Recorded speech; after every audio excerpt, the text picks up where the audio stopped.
So there's two folks I want to introduce, starting with a friend of mine and the CEO and Secretary General of U.S. Soccer. That would be JT Batson. Now, JT of the U.S. Soccer Federation is a seasoned media technology executive, substantial civic and business leadership. Previously, as a member of the U.S. Soccer Finance Committee, he led the creation of the U.S. Soccer Development Fund. That fund raises money to support U.S. Soccer's development of world-class players, not just players, but coaches and referees.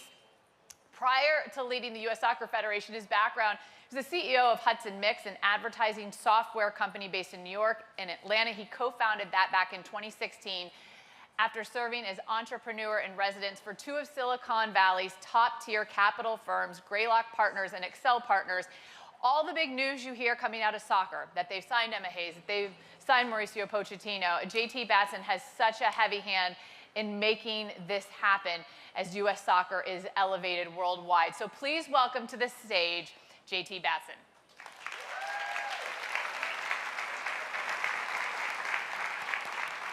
Hello, hello. Hello. There. And then Michelle Kang, I'm so excited to have her with us here today. She is a trailblazing businesswoman and an investor dedicated to women's sports across the globe. As the first woman of color to own a national women's soccer league team, the Washington Spirit, also Olympic Lyonnais, the London City Lionesses, she continues to set standards across the industry. In 2024, she launched Kaniska, the first multi-team global organization focused on professionalizing women's football, demonstrating its long-term commercial viability and cultural impact. Since launching that, she's made multiple impactful investments and donations, and perhaps the most impactful, U.S. Soccer can certainly attest to this. In November, she donated $30 million in women's soccer here in this country. The impact is monumental. It is felt daily on the broadcasting side. People we talk to on a daily basis when we're out here covering games talk about how much that changes the game for not only women here, but women everywhere. She has been recognized as a power player in women's sports by the Sports Business Journal, one of the 50 most influential figures in sports by Sports Illustrated. Please welcome to the stage, Michelle Kang.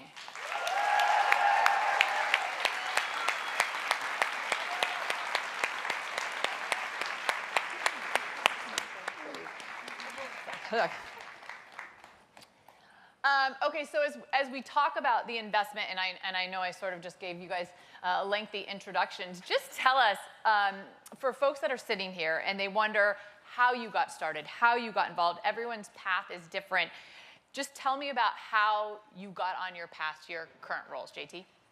So I grew up in Augusta, Georgia, playing soccer. Soccer was certainly my life. Played, coached, refereed, and went to college at a time when you graduated from college, there weren't a lot of career opportunities in soccer. Certainly if you weren't good enough to be a player or you didn't want to have a career as a coach, and I definitely wasn't good enough to be a professional player and decided that coaching wasn't the path for me. And so I was in school in Silicon Valley, so ended up working in technology, but was always trying to figure my way back into soccer, because soccer was absolutely my passion. And what was really cool is on Tuesday in Atlanta, we sort of announced the opening of an upgraded youth soccer park there. And the president of that youth soccer club was the guy who got me started in software engineering in like 1998 when I first wrote my first piece of software. So it was an incredible moment to sort of bring that full circle, because other than my parents, there's no one who had more influence on me than Brian. And so, sorry for, it hit me as that's why we're here at U.S. Soccer. We know that soccer is a force for good. We know that there's such an opportunity to do such powerful things with the sport. And so it's so awesome to kind of come full circle and to be there in Atlanta and do that, and obviously to be with you here to share all this. So. And it's so cool to see how much that means to you. And I think full circle moments for everyone, right, are the most impactful. Tell us about your path. Unlike JT, soccer was not in my life, and I didn't know anything about it until 2020, I guess effectively 2020. And then with the controlling owner starting 2022, I think you can say it was by accident, but now I feel like it was fate, destiny. So here I am. Initially started out as a minority investor, but I saw the huge potential, the gap between where it was versus where it could be. I was just so shocked that no one was really seeing it and going into investing in it. If this were sort of a Silicon Valley idea, it would have been like take your number type of thing. So just like what I did in my non-sports career, when you see it, kind of the opportunity, when everyone thinks I'm crazy, I've done that in my other career as well. You just go jump in. So following up on that, when you said people could look at that and think you're crazy, what was it about the opportunity to become an owner that when you said other people might look and think that's crazy, what was it about that opportunity that in your mind you were like, this is the right thing for me? Yeah, I think it was a lot about the product itself, right? It was an incredible product. We have one of the really incredible athletes, and the product was really unbelievable. Probably not at the fullest potential that it could achieve, but even, I mean, it was really good enough.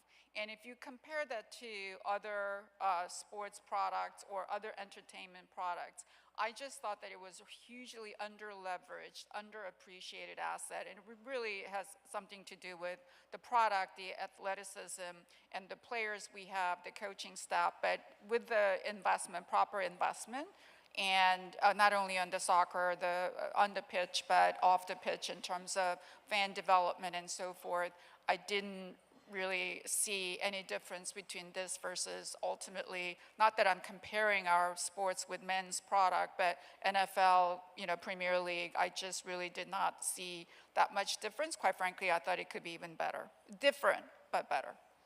JT, yeah, go ahead, yeah. I don't want to interrupt that. U.S. Soccer is making a significant investment in the women's game. Michelle specifically has made such an investment in the women's game. Tell us about what the Federation is doing. Well, as y'all heard from Billie Jean King this morning, focusing on the business of the sport is so important. And when we met for the first time this summer at the Olympics, we had a lovely breakfast that was supposed to be 45 minutes long, I think like 3 hours long.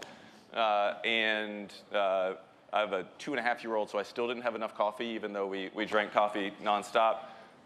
And what really got me so excited was Michelle was focused on the business of the sport. And not just the commercial side of the business, but all parts of the business. Do we have the right and enough referees? What's the pathway look like for coaches? What does it look like for sporting directors? High performance? All of the ingredients that ultimately lead to a successful market. And so part of what we've been excited about at U.S. Soccer is investing in the entire soccer ecosystem in a way that grows our sport. Of course, we want our national teams to win. We want our pro clubs to win on the world stage. We also want soccer to be everywhere. We want everyone in the country to be able to experience the joy of soccer. And to do that, we have to maximize the investment in our sport. We need government money into the sport. We need commercial money. We need capital. We need sponsors. We need media partners. We need philanthropy. We need all these things to be able to grow our sport in a way that achieves what Michelle was talking about in terms of being one of the great products in the world. Something you said that's so important, and I was at an event recently and someone brought it up. They used the word ecosystem, and they were talking about brand deals for athletes, and you sort of a little bit alluded to this here because it's not just about the senior national team. And we see, I'll give you like a small example of this. We see Emma Hayes now calling in the U23s now every time she calls in the national team because it's about growing the broader spectrum, but it isn't always just about the athletes. To your point, when you say ecosystem, you have to grow the coaches, you have to grow the referees. So there is always such a broader picture, and I think so much of us, and rightfully so, right? The attention is always on the athletes and the stars on the field, but there is such a broader system that also needs to be invested in to allow things to grow, and that's a really important part of what's being done. Michelle, you established one of the first all-female soccer ownership groups. That is a model that is now being, go ahead.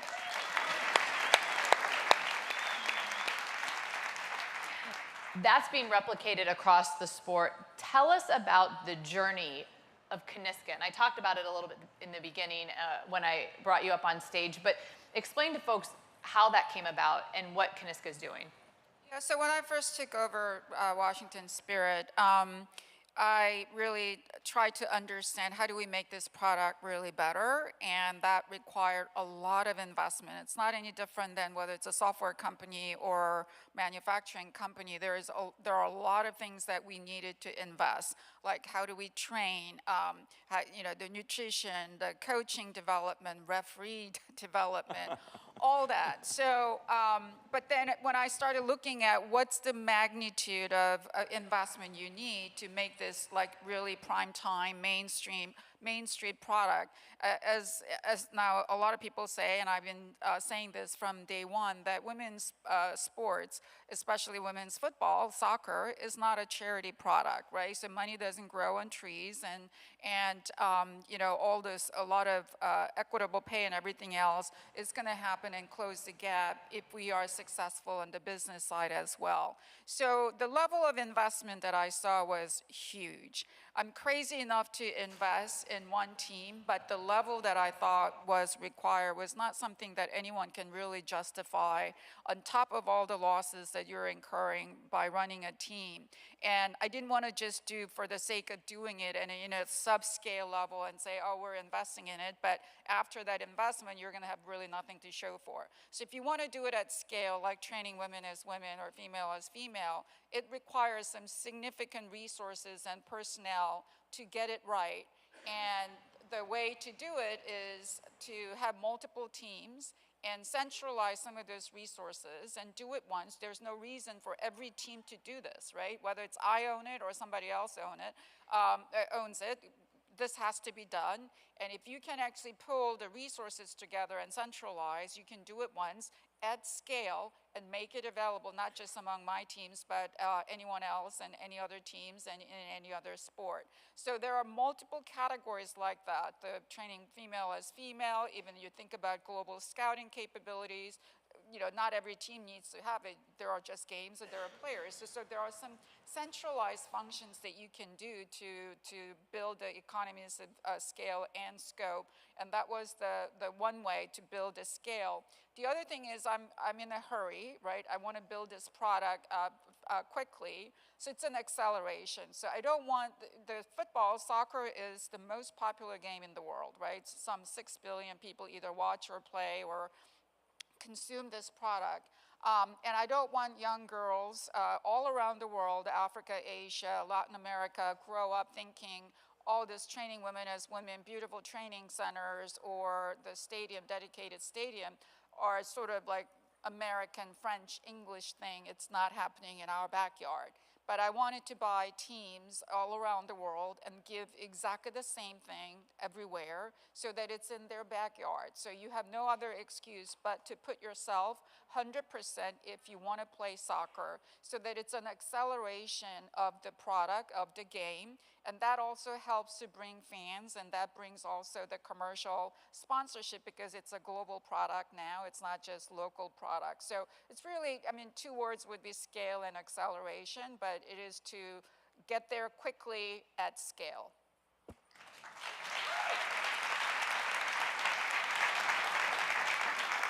We know that you own these teams, but then there is the philanthropy part of it as well. And I mentioned the massive donation to U.S. soccer. And it's not just U.S. soccer, but U.S. rugby as well. What prompted those actions when you're already so invested in doing so many things? Tell us what was behind that.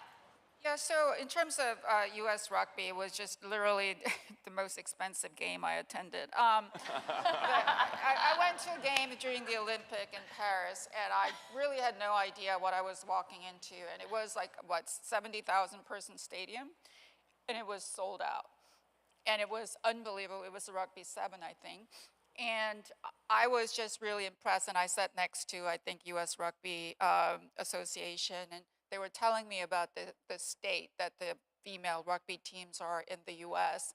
And the story was very similar to where U.S. soccer, the soccer situation was several years ago. And I thought that if I can just do a little bit to catalyze and to give little kick and get them to win the 2028 Olympic gold medal because they won the bronze. And I said, the condition is that when you win the gold medal, I want one too.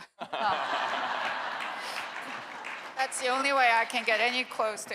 But in terms of U.S. soccer, I think the point is not only about training, but you can't advance this product. It's not just I can go make something in my garage or a factory and then say, here is the best product. The game of football and soccer requires so many different elements, right? It's not just my team or every team's players. Until we can hire this player, there's whole youth club development. I think Europe is probably better than what U.S. has had in the past, and we have to fix that.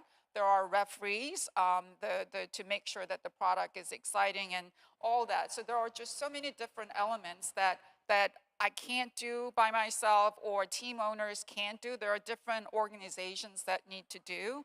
And I think that's really the best, the U.S. Soccer is the best organization, place to take all those initiatives. And what better way to advance the women's football with a U.S. Soccer investing in all those elements in the ecosystem, because it's not just I have a team now, I have the best player. Well, that can lead probably for 3-4 years. And if they don't have a flow of players, if the refereeing is not done right, all that, we're gonna fall apart. So this is to ensure that not only we get there quickly at scale, but it's gonna sustain. It's really cool to see, too, when someone makes a donation to the extent that Michelle has, when you actually tangibly can see that impact. And I was sharing this with JT earlier this morning, that I was sitting down with Emma Hayes, who you'll hear from later in the day, and we were just talking about the broader picture of the U.S. women's soccer team, and just not the national team. But she was like, yeah, look, we're in the market to hire a coach for you know, she like had a laundry list of coaching positions that they were going to hire that might not have been on the radar before. And as we were sitting there, and Julie Foudy was one of the folks that was sitting there with us, we were like, wow, is this a direct correlation to the impact of what Michelle has given them? And it truly is. So this is not just a, you know, put some money out there. I mean, they are tangibly doing stuff, and that effect is not just helping people at the highest level, but levels beneath that. And JT, I know you can speak to this obviously far better than I can, just what that donation that Michelle gave U.S. Soccer in November, what that has meant for you guys and what you're able to do. I think that's a great sort of tee up for that, because U.S. Soccer has never been in a position financially to have youth national teams, U15, 16, 17, 18, 19, 20, 21, 23. Never had that before. And we also have never been in a position, even with a subset of those teams, to fully program them across all of the FIFA windows. We now do. And the reason why that's so important is there are a lot of great players in this country, and people develop at different ages and stages. And we need to massively expand the funnel, and so that more and more players have an opportunity to be identified, to be developed, to play against the best in the world, and ultimately, hopefully, win World Cups, win gold medals, like some folks who were here earlier today. And so incredible opportunities from a player pathway. But it's not just the player pathways, it's also the infrastructure, so the digital infrastructure. What are the tools we have to be able to scale our talent identification and development? And then how are we investing in the next generation of coaches? And in an area, as a current referee, which I appreciate, also the referees. And you know, how many of you watch some of our youth national team games on television? Anybody? Anybody? I encourage you to do it. There's some incredible young players. And you know, one of the things that really hit me early on when I joined, Kate Margraf, who was our general manager of our women's national team, she was like, "You're a referee, right?" I said, "Yeah." I was like, "Watch the referees in our youth national team games. They hold us back." And I thought, huh? And you'd watch the games, and a lot of the referees had not had the opportunity to referee at the level of our players and where our players were looking to play. And you could see the games were different when you had referees who were well-trained and well-developed, and the games that weren't. And so, you know, to Michelle's point, there's so much that makes a great product. There's so many components on and off the field, and making sure at U.S. Soccer that we're being very intentional around how do we support all aspects of the game so that we can scale our impact and accelerate it. And I think we're starting to see the results of that right away. There's some very tangible things. So, you know, for those of you who followed our men's national team for a long time, you've probably heard a lot about dual and multinationals, players who have the opportunity to play for a lot of different clubs. But that trend's now on the women's side too. And a large percentage of our youth national team eligible players also are eligible for other countries. Well, what better way for you to feel connected to the U.S. program than to train with the U23s or U21s or 20s or 19s alongside the full national team? So you train in the morning, or the full team trains in the morning. In the afternoon, Emma and Matt Crocker and other sporting staff are able to go watch you train in the afternoon, give you feedback, and maybe even pull you into practice the next morning. And so our ability to build a full program, not just individual teams, is something that's really important. You know, Julie and Brandy and so many could talk about the culture of the women's national team. It's an incredible culture. They are the most competitive group of people I've ever been around.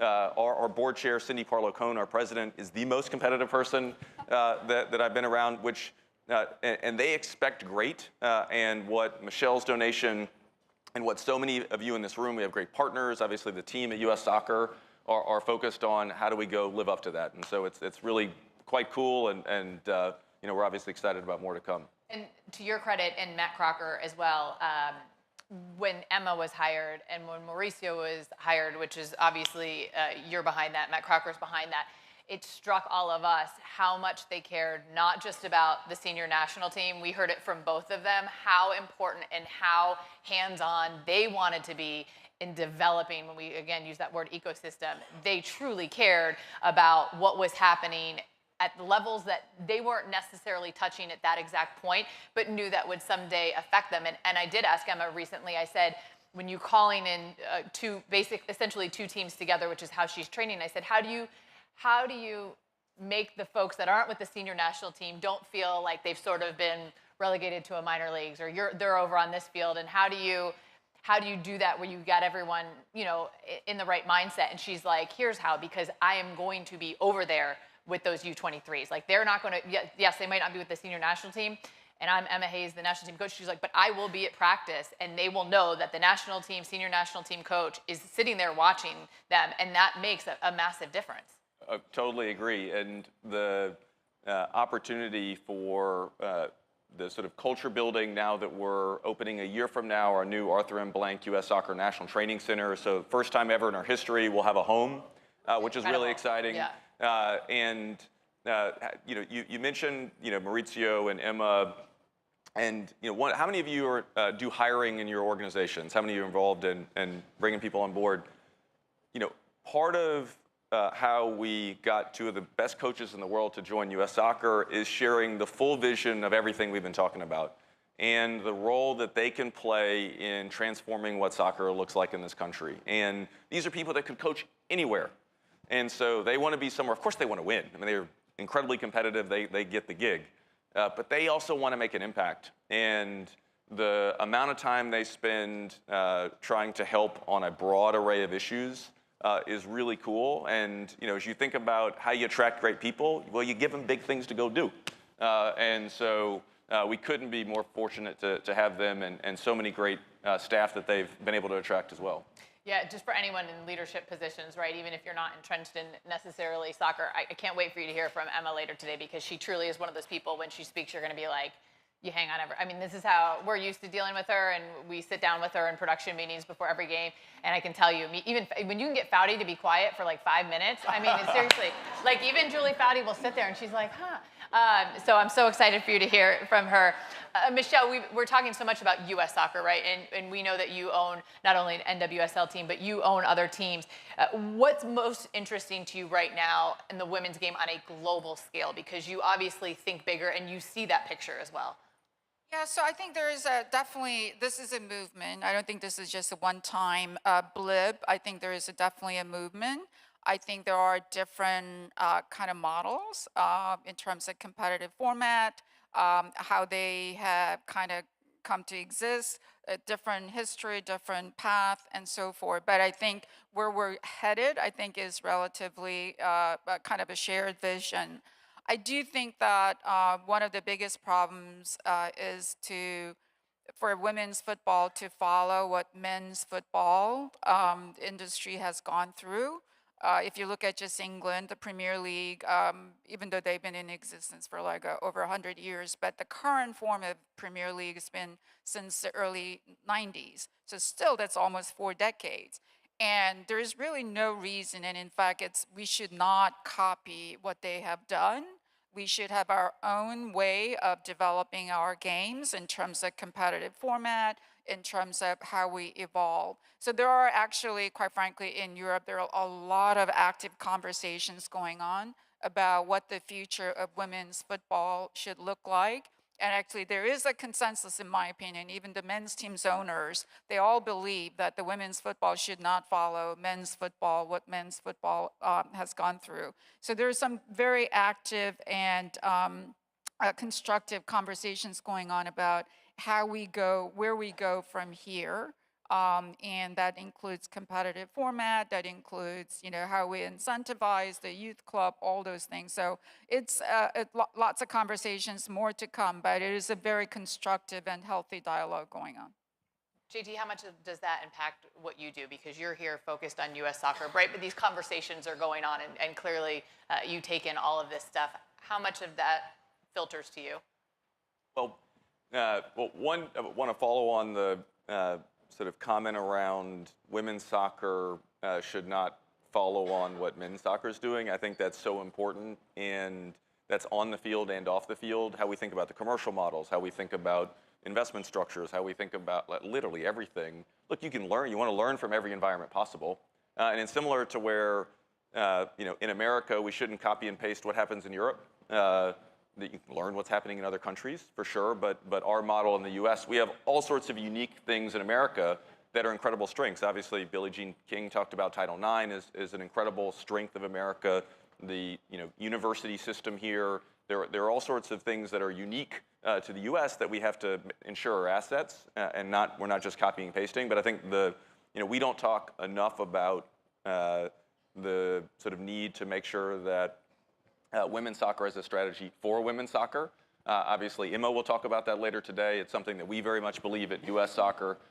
There's lots that our men's team can learn from our women's team, vice versa. And I think that's also a part of the culture of having a new home, of having everyone in the same place where we can learn from each other. But ultimately, different teams, different environments, different strategies, and we need to make sure that we embrace that. In terms of what's going on in the global game, of course, I mean, one of the things that makes working in soccer so much fun, but also so much work, is it's a global market. It is an incredibly efficient global market. Any of your players, any of your coaches can go work anywhere in the world. And so if you don't have the best environment, they're bouncing. If you don't have great coaching, they're bouncing. If you don't pay them, they're bouncing. And as they should. And so what that means, and also as you think about a national team, if you're not constantly pushing, and Emma's got a great line, if it's not broke, break it. And one of our other national team coaches says their motto is adapt and adapt. Because as soon as you get comfortable, you got to adapt again. Because there's always someone somewhere else around the world who's going to innovate just a little more, push a little harder, get up earlier, stay up later, whatever it is. And so what makes working in soccer so exhilarating is it's so global, which is new for a lot of American owners. And I'm sure Michelle can attest to this and her experiences. We, of course, see this on the men's and women's side where you have to embrace the fact that this is a global game. Which is what makes it so awesome, but it also makes for some gray hairs.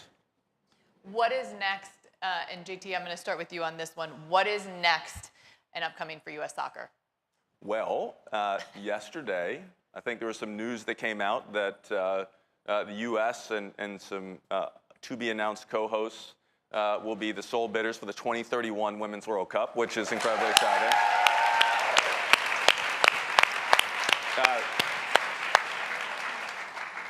So we'd asked Michelle and some other folks to be on the bid committee for that, We did a great job, right? We got the And so, but I think what it it speaks to one, FIFA president talked about how they want that to be the first Women's World Cup with 48 teams, which we've been huge public advocates for. We think it would be incredible for the growth of the game around the world, and what better country to host that in here in the U.S. And also. What we're really excited about is showing the world, of course, the beautiful soccer that will happen on the field, but the incredible commercial enterprise that this will be. This will be the largest women's sporting event ever in history. The scale of it will be incredible. It will be transformative, not just for our sport, but for how people think about women's sports and the commercial nature of it. And so the run-up to that is going to be awesome.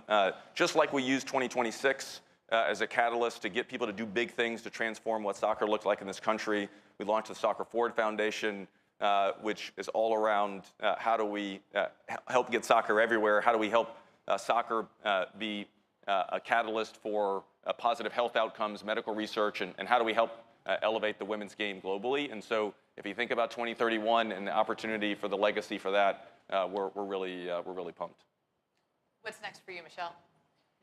Well, I think we're continuing this path. I think that we've got a lot going on every front in terms of all the initiatives that he was talking about. But I think it's taking all of these things to the next level. And I think that there's probably a lot of collaboration that we can do on a global basis, especially Europe and South America, Latin America, and all those type of things. But also, intensify what we've been doing, especially he was talking about Soccer Forward Foundation. I think there are some important initiatives that require some scale and some attention, especially on the women's side. So we want to focus on those type of areas as well. Do you guys have anything else you wanted to announce today? I think you can do it. Is that a leading question, everyone? I mean, I was just kind of see if we were going to, before we wrap this up, I feel like there might be something that we want to announce today. Okay, I'll go first. So I think hopefully many of you know by now that Kaniska, by multi-club, we created something called Kaniska Innovation Hub. We actually announced that during the Olympic Games last July in Paris. The purpose of that Innovation Hub was really to help advance the research, medical and scientific research on women's health, especially on women, the athlete performances and so forth. So we're convening, we hired a lot of experts to start doing those type of research.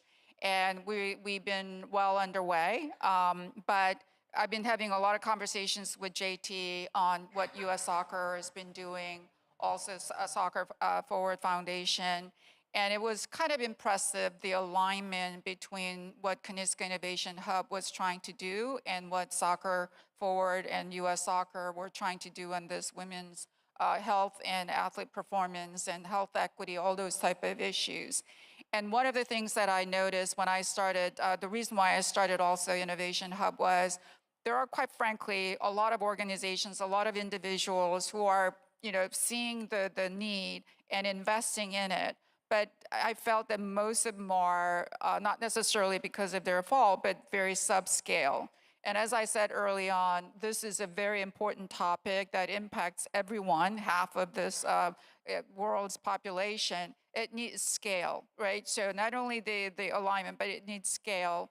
And we decided that I will donate Kaniska Innovation Hub into the Soccer Forward Foundation. With the amount that you can talk about the amount, with the people. And the reason for that is because of the alignment and because also, if again, at scale, and the Soccer Forward Foundation can have those type of resources with some of the things that I'm going to come forward. But if you look at, as we started working on it, we're about setting also standards, implementing all the new things about how to train female athletes differently.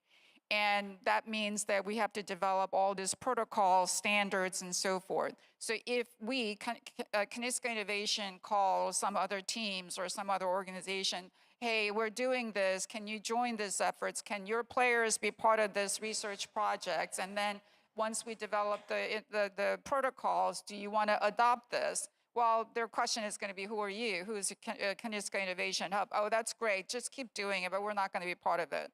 But if U.S. Soccer and Soccer Forward Foundation, the organizations that have the charter to address this type of things and have the power of convening and power of the power and the ability to carry on this type of research and the implementation, right? Implementation, because our objective was not to create some PowerPoint presentation at the end of our process. We want this to be implemented, this one to be actually make a real difference. And we couldn't think of any better home for this efforts than U.S. soccer so that they can actually do this at scale and have the ability to get more organizations to be part of this research.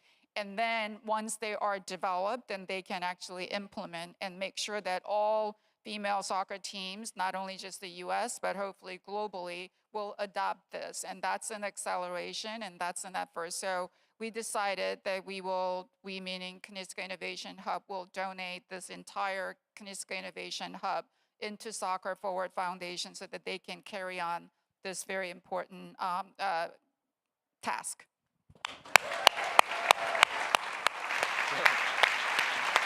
JT, let me just say, I know what you're about to say, and all I'm thinking is it must have been the most incredible breakfast and coffee in Paris. This is breakfast 2, not breakfast 1. Breakfast 1 was, yeah. As Michelle shared, when we were, sort of outlining our vision for sort of some next phases of U.S. soccer, and a lot of that vision came from Emma and came from thinking about what's the sort of, obviously, and as you guys know, Emma finished at Chelsea, then right away had the Olympics coming. And so, one of the things, and as someone who works in business, sometimes one of your biggest superpowers is focus. And what Emma and our staff did so well is being so maniacally focused during the Olympics, and all other things were, we can deal with that, afterwards. Let's focus. But one of the things was around making sure that U.S. soccer was in a position where we were both from a research standpoint, but then practically implementing what is best through a female lens in all aspects of the sport.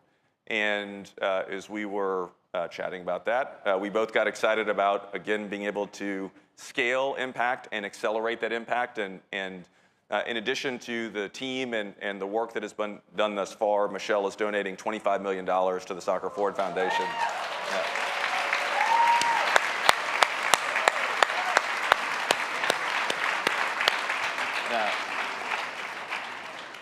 So, and I think the real goal for this is to use this as sort of a clarion call for others to come forward, whether directly or indirectly, to align around this impact. We very much designed the Soccer Forward Foundation to play the role as an ecosystem catalyst. And what we mean by that is we want to use the convening power of U.S. soccer to get people like this together to talk about big projects, to align on the priorities, and to use the various resources that we have, whether direct or indirect, to drive big impact. And we are very, very confident that we're going to be able to deliver on that through this. So, I mean, specifically, the things that we have to do to make this real is that we have to get a lot of players be part of this research, right? So we need data because there isn't enough data. So we need to get a lot of players, both professional and amateur. Actually, we're going to get some amateur players as well. So we need to get many players be part of this research. So we need to convene those players, get them excited and get them be part of this, whether it's the U.S. teams or European teams, NCAA. There are all these players across the spectrum that we need them to be part of, young, old, I mean, all age group, all different categories. So that's the scale that we need. That's much better be done at the U.S. soccer level than individual private foundation level. And then from there, we're going to figure out, and there's going to be a lot of medical research from a lot of universities that we've already started, North Carolina, Johns Hopkins, all those universities, and actually the University College in London and Australia. So we need all this, the network of academicians and the practitioners, and we already have started building that network. Again, U.S. soccer's involvement, we can increase that network in a much faster way, in a much bigger way. And then ultimate goal is to figure out, sort of like if you're in the software industry, you probably know what CMMI is. It's a maturity level in developing software. So we're going to establish sort of the maturity level of how each team is training female athletes. and we're going to give all the tools and the standards, communicate the standards. So we need to come up with that standards, and we need to get everyone to understand what those things are, and then we're going to help all those teams figure out how to implement so that every team knows, ultimately every team knows how to train female athletes differently, appropriate for females. And I think that's what I'm very excited that because of the reach and the capabilities that U.S. Soccer can bring. So all of you, when this thing is all done, I want many of you to be part of the survey as well, and spread the word. Full disclosure, I know nothing about software. When you rattled off like the letters, I don't know anything about it, but I do know that it takes a lot of different people to make an impact. And when you see the U.S. women winning a gold medal, so much more goes into that than the players you see out on the pitch that day. There are so many people behind the scenes, the trainers, the people that you'll never see. And to have all of that function and to win, it takes people like Michelle behind the scenes, truly stepping up and not only just changing the sport in this country, but globally for women, and the impact is monumental. And so what a tremendous game changer, and taking a brilliant mind in other fields and applying it to soccer. And that's really what they're doing, and it's incredible what everyone's doing. So please give a round of applause for people that are just making such a huge difference. And we appreciate you, and I'm sure Emma will speak more about this because the impact is being felt at all levels, and will be felt at levels that are not just the senior national team level, but for little girls everywhere, which is huge on top of everything. So we want to thank Michelle and JT, and we could sit here and talk to you guys about so many things forever, but we have to keep this thing on track. We've got another panel coming up, so thank you so much to you guys. And we will bring out our next panel. Soccer is more than a sport. You mentioned this, JT. It is a force for good.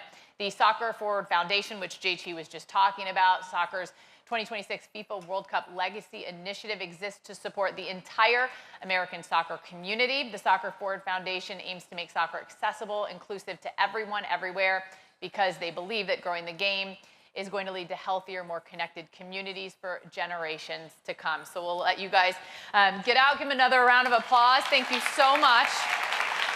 You are incredible. Yes, you're so incredible. Thank you. Yeah. Thank you. Thank you. We have, I believe, another panel before we break for lunch, because we want to give everybody a chance to talk, because that's sometimes the most important, not sometimes, it's always the most important part of networking, right? And I get that. The next panel I mentioned, the Force for Good. We want to highlight the work of 5 tremendous business leaders and how they are using soccer these days as a force for good. So let me introduce the moderator of this next panel, Kelly Nascimento. She works globally in sports for social impact and sports diplomacy.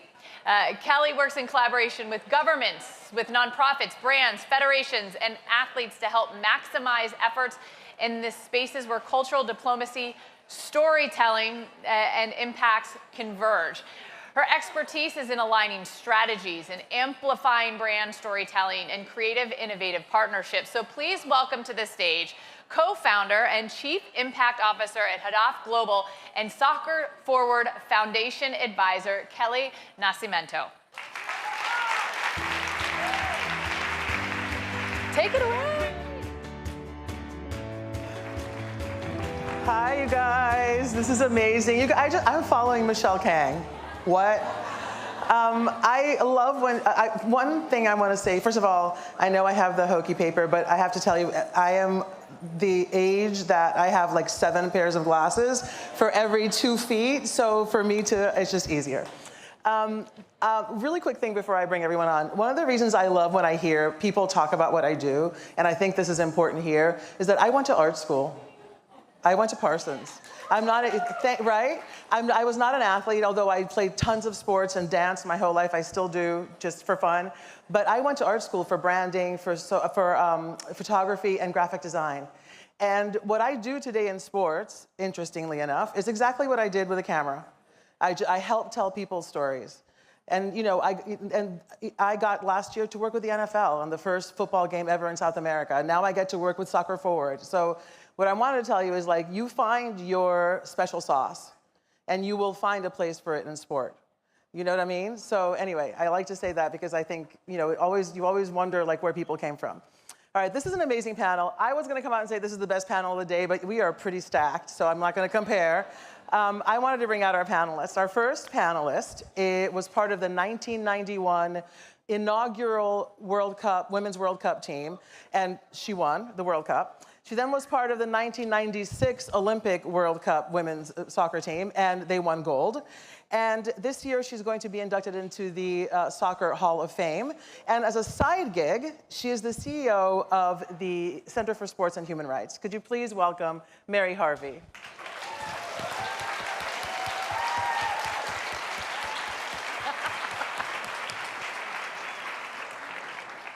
Our next guest is the CEO of LA84 Foundation. LA84, if you guys don't know, it is the gold standard of legacy projects, I think globally. It really is. Before that, she just happened to be Senior Vice President and Chief of Staff at Los Angeles Times. And before that, she was the Senior Vice President of External Affairs for the Los Angeles Dodgers. So please welcome an underachiever to the stage, Miss Renata Smiro.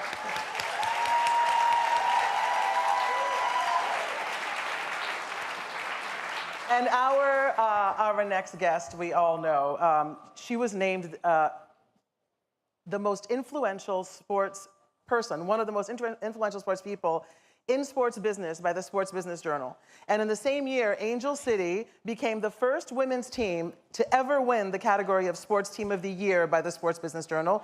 Please welcome the co-founder and CEO of Angel City FC, Miss Julie Ehrman.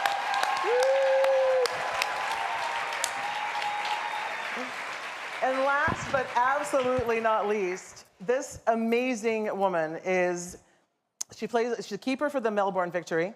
She is part of the Women, Youth, and Grassroots panel at the Afghan Football Federation. She's currently pursuing a bachelor's business degree at Deakin University in Melbourne. She is the captain of the Afghan women's national team, and she is a passionate and powerful advocate for women's rights, and she is 23. Please welcome Fatima Yusufi to the stage.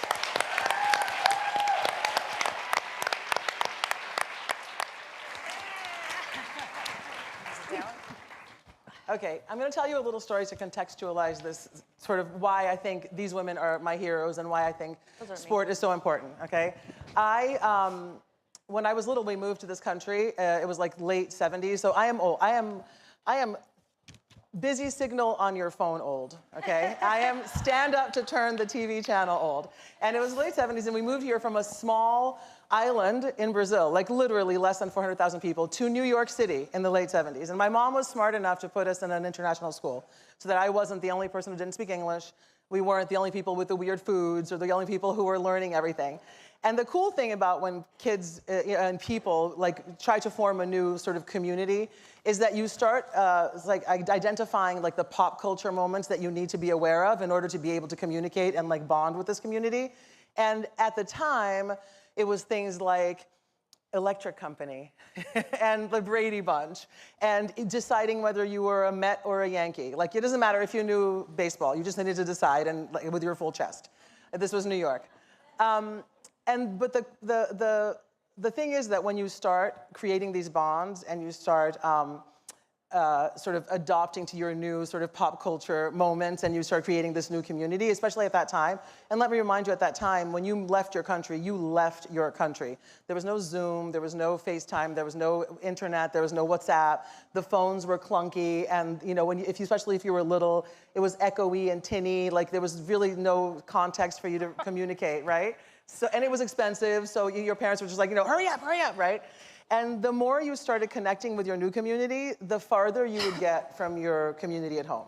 Because you weren't sharing the same, there was no Electric Company, there was no Brady Bunch, there was no Mets, right? So, it happened until every 2 years, the Olympics. So the Olympics, I knew when I was watching, you know, ice skating, or skiing, or running, or gymnastics, that my family, my cousins, my friends back home were all watching the exact same thing at the exact same time.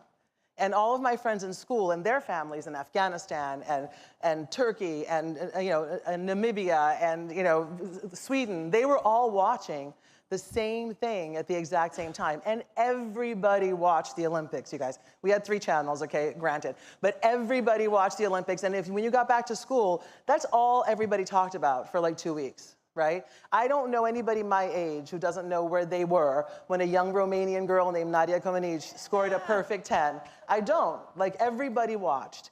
And to me, there's nothing that can do that can unify people like that has the power to do that, like sport. And, it's true.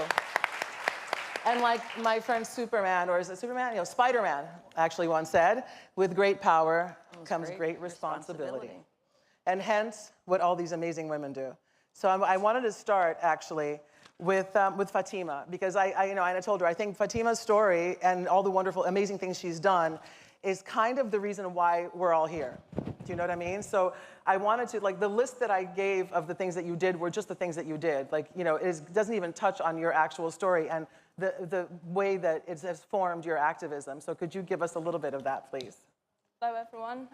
So honored, at first I want to say I'm so honored to be sitting next to these amazing and legends and change makers today. I'm feeling so humbled.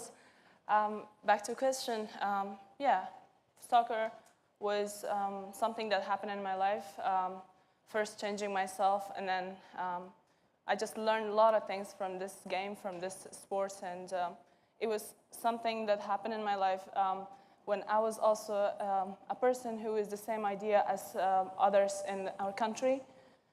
The idea that a girl can't do anything in Afghanistan. The idea is an Afghan girl have to be told what she can do and what she can choose. So for me, this sport, soccer, just changed all my life, myself, my narrative, that I was thinking also the same thing, that I can't do anything more than just maybe studying till 9th grade, and that would be it. Because even studying in Afghanistan was not your choice. You should have worked so hard for that. And for myself, I remember first I fought so much more to just gain this opportunity to go and study. And I should mention my mom was the supporter for me always. And even with the sports, with the soccer, she was a very big supporter of me. And she supported me to go with the sport as well. I had to change first the narrative of my own dad. He believed I was supposed to just study to maybe read and write, and that was the only thing that I could have do on that time. And the big change happened when I was at the 11th grade at the high school, and I saw the girls who were playing soccer, and it was my first time seeing girls who were playing soccer, and it was so powerful in my head. I dreamed about myself on that time, thinking, what if I could play the same game that they're playing right now? And what if I go with them and join? But I couldn't say anything on that time because I was thinking there was a lot of mixed emotions in my head, and also thinking that the girls really playing soccer and they can really, pass, shoot. They have powerful right now, they're just being like Ronaldo and Messi. And that was the only thing in my head on that time, and thinking that I can be that Ronaldo and Messi right now too. And the good thing happened was those girls asked me to join them with the game, and I started to go and play with them. That was the time that changed all my life, and the soccer journey started from there, from school.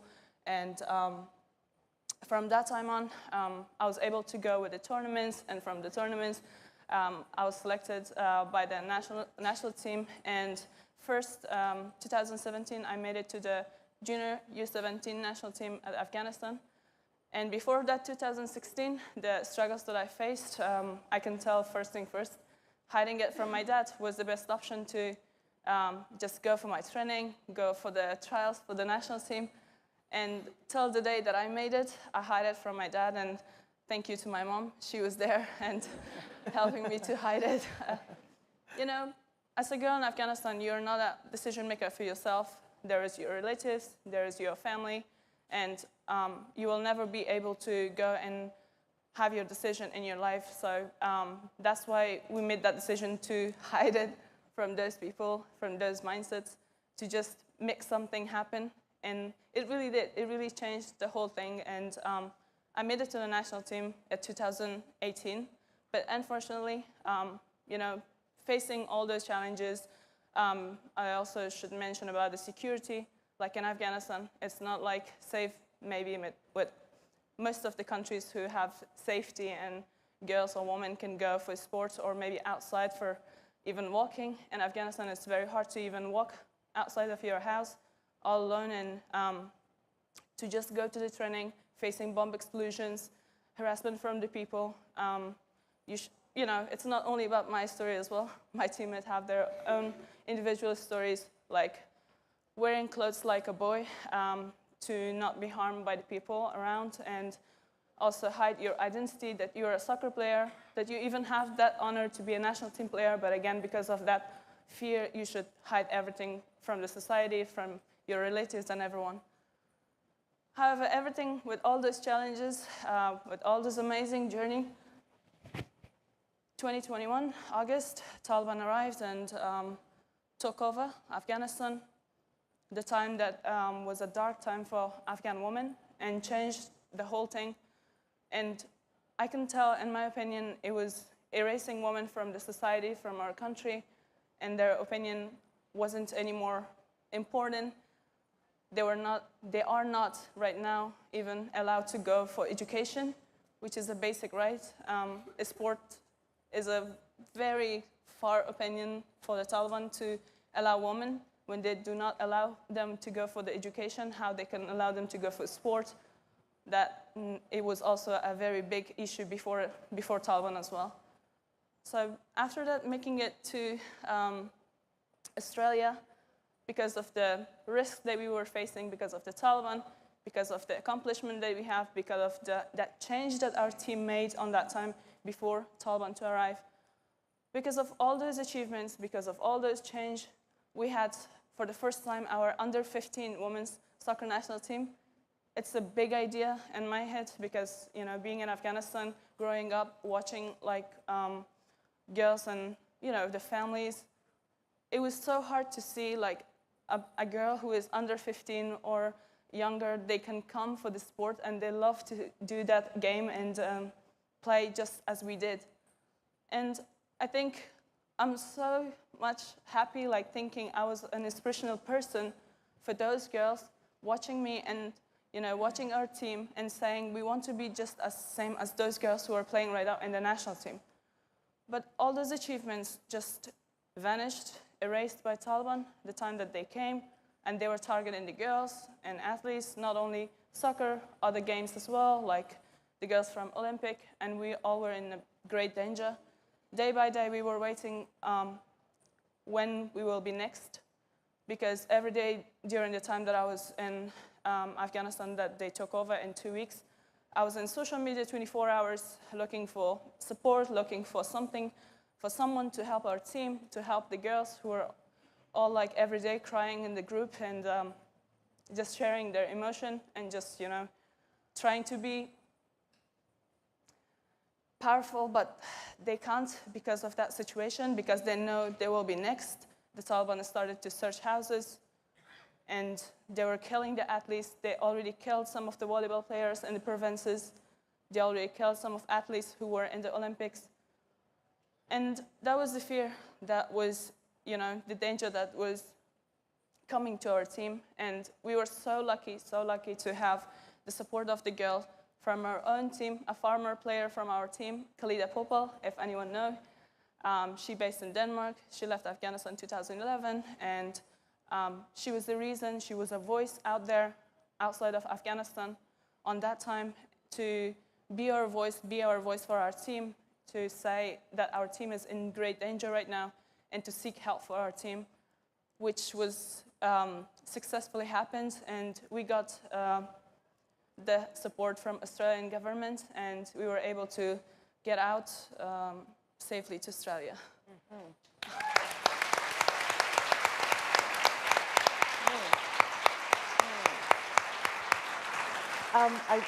Can you just tell us a little bit about, like, so once you got here, I know that you're a huge, very powerful voice in women's, and trying to support the women that are still there.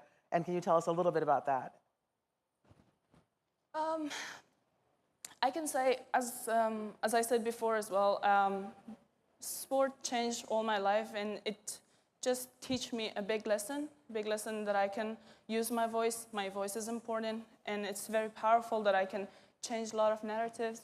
And it really happened, because during the time I was playing, I didn't even know I'm in a mission right now, mission of changing the society, mission changing the mindset, the narrative that is saying women are not belongs to society, and they can't do anything. So I think it all changed my whole life as well, because before, if I'm thinking before of the soccer, I think I was just a girl who was thinking I should go and study and become a businesswoman in Afghanistan, to just be a powerful person, be a powerful woman in Afghanistan, to show the male side that women in Afghanistan also powerful, and they can do as well so many changes for our country. But coming to the sport, it really changed my life to become a sports person. The mindset of myself to thinking I should become a national team player, I should become a very high-profile person in sports, I should be the next Ronaldo in female sports. Yes. And it really did. But, facing those challenges, having that kind of mindset in Afghanistan, thinking you have to first change your own family, your own relatives' perspective, and then going to society and thinking like, we don't have that much of girls who are participating in sports in Afghanistan, and seeing we have a lot of challenges. First, we should change all those things to make that happen, to have a very good team, like, besides not having that good security. But all those things really helped me to grow up and think about that I can be at least an inspiring person for next generation of soccer in Afghanistan, even though I'm not giving up on playing right now. But again, hopefully to have our team again. To mention, we are not recognized since 2021 when we lost our Afghanistan women's soccer national team. And we have a case also against FIFA because of recognition for our team. Because Taliban not recognizing our team, like, after that, where you're going right. To seek the help. So you're looking towards the FIFA. And you're already outside of the country and being saved. So we don't have that recognition. It's very hopeless to think about, and it's almost going to be 4 years. But the good thing that happened is that we had our meeting with FIFA after almost 3 years. And it's going to be a big change for our team, hopefully in upcoming year. Good, okay. That's good news. Well, I think that, first of all, thank you for sharing that. That's really amazing. And I think that that's a really great sort of segue to Mary and the work of the Center for Sports and Human Rights, which I'm going to ask about, but I first want to say, which is interesting, what Billie Jean said before about the hockey team. I just want to say that I met Mary, and she doesn't, I know she probably does this all the time, and she knows how cool it is, but after I told you that story about the Olympics and what it meant to us, I have to tell you that I met Mary in 2018 at the She Believes game in New York, and it was right after the Winter Olympics, and the hockey team had won gold, and they were there with their medals, and they had former Olympians too, and Mary was there with her medal, and she let me take a picture wearing her medal, like around my neck. And I think she has no idea how important that was. But, and I think that it speaks to representation and to, the things that you do that make people sort of, that help inspire people to do other things. But more importantly, though, the work of the Center for Sports and Human Rights, we hear that all the time. And what are human rights? How do they pertain to this story? And where does that fit in? Thanks.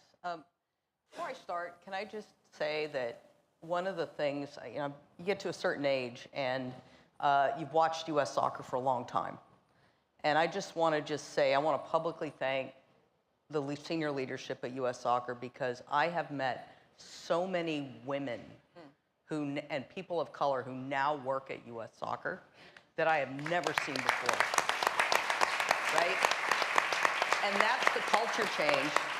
Women and people of color are going to change this federation, right? Because that's our game. And so I love seeing culture change is the hardest thing to change in sports. And that's the space that we live in at the center. And to see that, it starts with the people in the seats. So I just want to thank U.S. Soccer for the leadership change and the culture change that you're leading in our great sport. The Center for Sport and Human Rights is founded by an Irish woman named Mary Robinson. Mary, Shout out to the Irish. Huh? We got a shout out for Yeah, the Irish. so anyone who hears Irish knows she's the first female president of Ireland. And she did a lot of amazing things that had never been done in that country before. She went on to become the UN High Commissioner for Human Rights, and now she is saving the world from itself as the chair of the Elders, which is Ban Ki-moon and a bunch of former heads of state.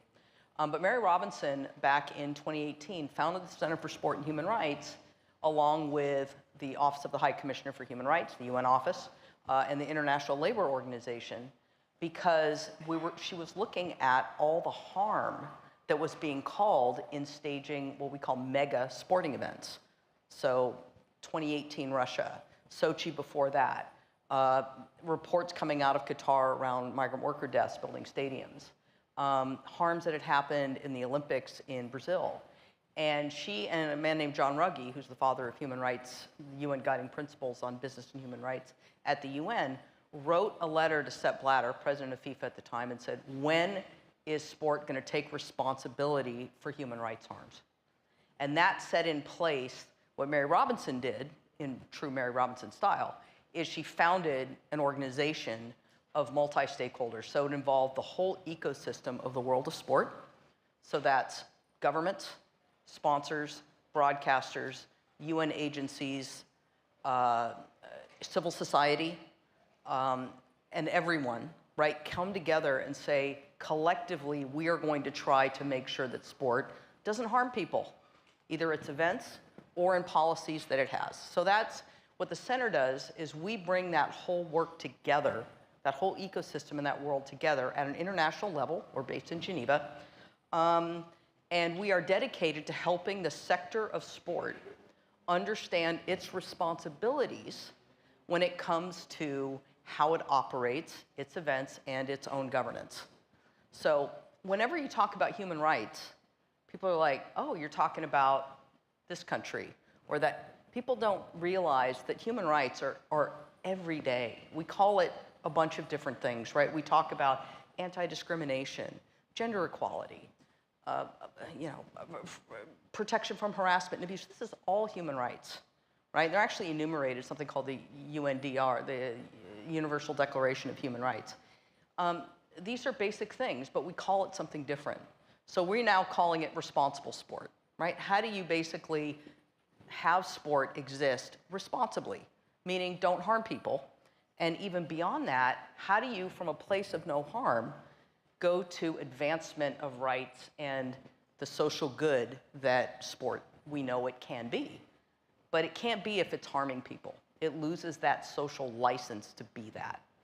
So what the center does is, since the sector of sport is kind of waking up now to its responsibilities for human rights. So these events that will be hosted in the United States, so the World Cup, the Olympic Games, the Women's World Cup now, all of these events have human rights responsibilities inside them. But where do you go to learn this stuff, right? How do you learn how to take something as theoretical as human rights and actually do something with it in your host city that's hosting the event? So what the Center for Sport and Human Rights does is we take all of this sort of theoretical human rights language and we make it incredibly practical, and we build tools to help sports, host city organizers, as well as international governing bodies, basically metabolize what it means to respect human rights into everyday practice using very practical language. We do that in 4 ways, and I'll wrap up after this. No, that's it, please. Well, looking at the clock here. We convene. So we convene international stakeholders, global movement of sport and human rights. We work with global sponsors. Some of them are here today who sponsor FIFA and the Olympics and all of those. We work with international broadcasters. We convene governments. We convene civil society, trade unions, UN bodies. We bring them all together, and we talk about collectively what is each of our roles to help each other advance respect for human rights in sports, specifically sport. So we convene. The second thing we do is we're subject matter experts. So we have expertise in what it means to, when you have something like an Olympic Games or a World Cup, there are predictable human rights challenges that will happen. Human trafficking, housing displacement, harassment and abuse, right? You can just go down the list of these are all predictable, right? So we know they're predictable. We're the group that says, okay, we know it's coming. Here are the keys to preventing it and lessening its impact. And then when things bad that happen, how do you make it right? What do you do about it? How do you make it right? Which is called grievance and remedy, okay? So subject matter expertise in very plain spoken ways. The third thing we do is thought leadership. So we basically take these concepts of human rights and international human rights standards and develop very practical tools that anybody can pick up and understand how to implement them if you're a league or if you're a host city committee or whatever on how to advance human rights. And the final thing we do is we hold some influence. When we're working with governments, when you're working with UN agencies, when you're working with policy actors, we've become very influential in that space. So that's what the Center for Sport and Human Rights does. Thank you. All right, we're going to come back. I want to come back to the question of I do want to come back to the question of how you got this. And we do have a little time. We started a little late. And also, you guys can go get lunch and come back. No, I'm kidding. You can't do that. But Ms. Renata Simo, Yes, ma'am. LA 84, the coolest. Can you talk about it a little bit about the Play Equity Fund, how you did that? Yeah, thanks for inviting me. It's great to be here with all of you. Look, as a mother of 2 sons, I want to first give a shout out to the men in the room and the men watching. But I'm going to tell you why. I am here because my stepfather never set boundaries on me because I was a girl. So when the guys would come and knock on the door and say, I want Renata to come out and play football, he didn't say, no, you're supposed to be in the kitchen cooking. And so my curiosity, my disruptive nature was never contained. And I was allowed to really pursue any crazy thing that I wanted to do. Joining the military to find a pathway to college. My stepdad said, yeah, sure, cool, do that. And so just a little bit of a tidbit for you guys that is why I sit before you. And it's also why I was able to take the legacy of the 1984 Olympic Games, who for 30 years before I joined was doing amazing things to level the playing field so that all kids had access to sport, play, and movement, not to become professional athletes or an Olympian, but to really find pathways. Your physical well-being, your mental strength, and those pathways to something other than sports. I think we all know in this room that while we're among some great athletes, is that there's life after sports. And so how can we ensure that kids on the margins, how can we ensure girls have pathways? But when I took over in 2016, while we had been doing great work for 30 years, there were more kids in the proverbial river of despair than we were helping with our limited funding. And so in my curious spirit, I asked the question, why? Why are kids in the river in the first place? And we needed to do more than just philanthropic investment into the sports-based youth development ecosystem, our coaching education and our research, but we had to go upstream and address the barriers that are preventing preventing all kids from accessing sport, play, and movement. And so it was a concept where I was hustling some philanthropic money, and the foundation was focused on equity. And when my friend Monica Lozano said, well, Mija, do we do any work together? And before I could answer, she said, probably not, because we, the foundation she sits on, we're about equity. And it pissed me off, quite frankly. And I was like, what are you talking about? We're about equity. And I started to rattle off the data. Black and brown kids access sports, least likely. Latino girls, more than any other,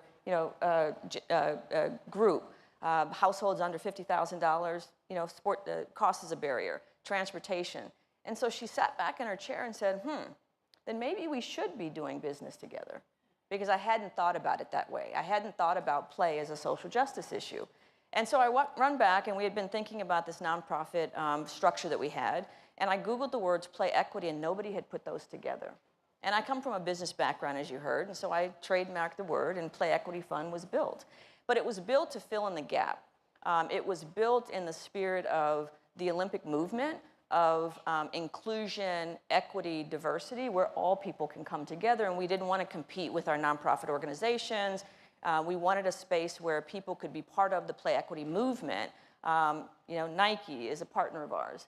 They're part of our work to focus on their priority, which is gender equity, but they can say that we're part of the Play Equity movement. We have a partnership with all 12 of the professional sports teams, a historic collaboration that has never been done before.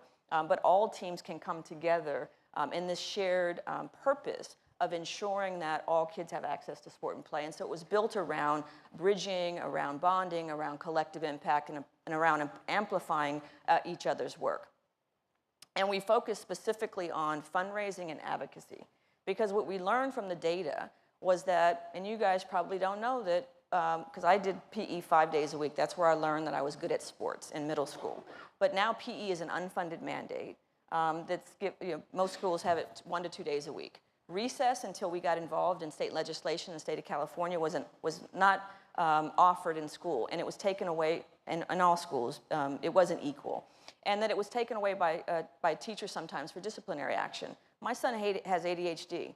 He needs to go out and run on a playground before he's ready to learn, and the data and the science tells you that. After school sports, good luck if you have equality across the school district. And so we said if kids aren't able to get, and this is beyond safe passage and gang and all the other things that are keeping kids from accessing sport, play, and movement, I said we have to, if we're going to live up to our Olympic legacy, we have to address those issues. And so this organization that has been incredible over the last 7 years has started to focus on fundraising and policy. The L84 Foundation, call it venture capital into this nonprofit so we could stay focused. And over the last 7 years, we've raised almost $30 million. Yeah, raise up to that. But more importantly, we've really started to change legislation. I mentioned the recess bill that we got behind. We unlocked $15 million at the county for grassroots community-based organization. And the last thing I'll say, because I know I want to hear my friend Julie, is that we've also dropped a recent assembly bill. The United States is the only country in the world that doesn't have a youth sports commission or a youth sports department. The only country in the world. And so we said we should do something about that. And so we just recently dropped with Assemblymember Tina McKinnon, AB 749. And that is a piece of legislation to study the creation of a youth sports commission or department in the state of California. Illinois is ahead of us in establishing one, but this is our opportunity to elevate the opportunity to say, how do we centralize functions around sports, play, and movement?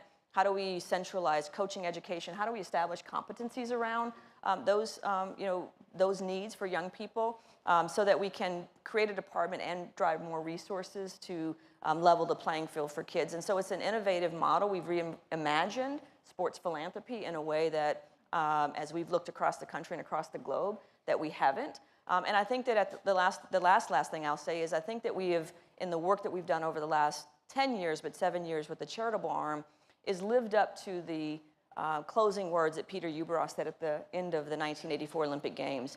And what he said was, if we have somehow brought this world a little bit closer, then perhaps we have staged a successful Olympic game. And perhaps in some small way, we have created a better future for all the children in the world. And so that's the work that we've been doing. In California, we're starting to amplify that with some partners across the globe, is to ensure that we're leveling the playing field and using the platform of this major sporting event, the Olympics and the Paralympic Games, to make sure we're making the world better for all the children in the world.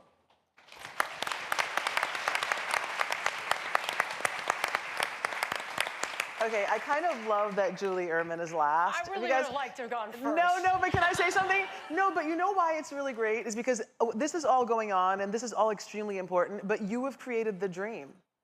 Like, you're the reason you know what I mean? You're what people, what girls like her look up to and say, this is where I want to be. And you know what I mean? And then we have, you know, the support of the human rights to make sure that she can do that safely. And we have the support of LE84 to make sure that girls that can't afford it can still have that dream, right? And you've created a model, right, without, you know, because at the end of the day, we just want good soccer. That's all you know? And to have good soccer, you need investment, and you need to be innovative. And I love the thing about Angel City FC is that everyone talks about the $250 million valuation, which is not nothing, by the way, congratulations, right? But more importantly, I think, and that you don't hear enough about, is that there's a reason why it happened so fast, and well, I'm sure it didn't feel that fast, but it happened so fast and it's happened so big, is because you built a team with purpose. And so maybe that's what I want to hear a little about. Like, what does that mean when you say you built a team with purpose? What was your goal? Yeah, well, thank you. And I do wish I went first. I don't think I've ever been quiet this long on a stage, and I'm happy to stay quiet. These women are incredible. And when you say I, it's we. My team is here today, and I'm so privileged to work with them every single day. When Karen, Nana, and I came together with the idea of Angel City Football Club, it wasn't based on we want to win championships. It wasn't we want to be the best professional club in LA. That was on the list of things, but it was very far down the line. We came together with a shared purpose to use sport and entertainment to drive to equity. We recognized immediately the power of owning a platform and the power of using your platform for good, which is what US Soccer does. And I'm so privileged to be here, so thank you. But the ability to use your platform to drive to something bigger. One of the first meetings that Natalie and I had when we were thinking about how do we lead with purpose and how do we lead with impact was with my dear friend Renata Simmerl. And what she said was, if you want to drive to true equity or true equality, it takes systemic change. And that means it takes time. So how do you build a platform that can have impact not only today, but for the future? And how can you also leverage the work of the past to give you that kickstart? And so with Angel City, we started with the idea of thinking big. What is the biggest thing you can be in the world? You can be a global brand, right? That is the biggest thing in the world. If you are a global brand, you're touching the most people, you have the ability to drive the most revenue, and you have the ability to use that revenue and that permission to have impact. So we said, okay, if we build Angel City as a global brand with a purpose greater than sport, to use sport and entertainment to drive to equity, we may be very successful one day at changing women's sports, changing women's football, and most importantly, driving to pay equity, gender equity, and visibility equity for women. That was where we began. That is almost, in some ways, easy. It's easy to have a big mission, right? It's easy to make a bold statement. But what's hard is living it. It's having the conviction to put it to work in everything you did. So we said, look, if we're going to lead with purpose, we're going to lead with passion and purpose to lead to profitability, we have to be intentional about what we do, and it has to feel authentic to our community, to our fans, to our stakeholders, to our sponsors, to our partners, to investors, to our players. And so we built an organization where mission and capital can coexist, where we never sacrifice one for the other. And we do that in our 10% sponsorship model. We do that in our 1% fan fueled program, where our fans give back to our players. We do it with our program with our players, where they have to use their platform to promote Angel City and women's sports to drive revenue so we can give impact back into the community. And we made a bold statement that said that we are going to have a positive impact in the community while we build this incredible sport of women's football through the lens of Angel City Football Club. To date, we've invested $3.3 million back into the community through the incredible work of this team and the revenue that they generated. I'm looking at Chris Fajardo, who heads up community for us, who's incredible. We've impacted over 176,000 Angelians. We've given 2.2 million meals. We've coached over 2,000 men and women and non-binary individuals to be coaches, so that if young kids can see themselves, right, there's a pathway. And I think what has supported and led to Angel City's valuation and our position in this beautiful game of football is our intentionality. And the idea that we knew from day one, we believed from day one that people, not just women, people watch women's sports, they will invest in women's sports, and they will show up in women's sports. So we made an investment to create a product that values women's sports, that values the players that you want to come to. And that's been the biggest difference for us. Okay, you did great. Yes, please. So Julie's serious that she calls me, I don't know her from Adam. She calls me and says, I want to come and talk about this project that I have, and it was super secret. And this was probably 2 years before you got the license? Yeah. And so I said, yeah, sure, I want to talk about community.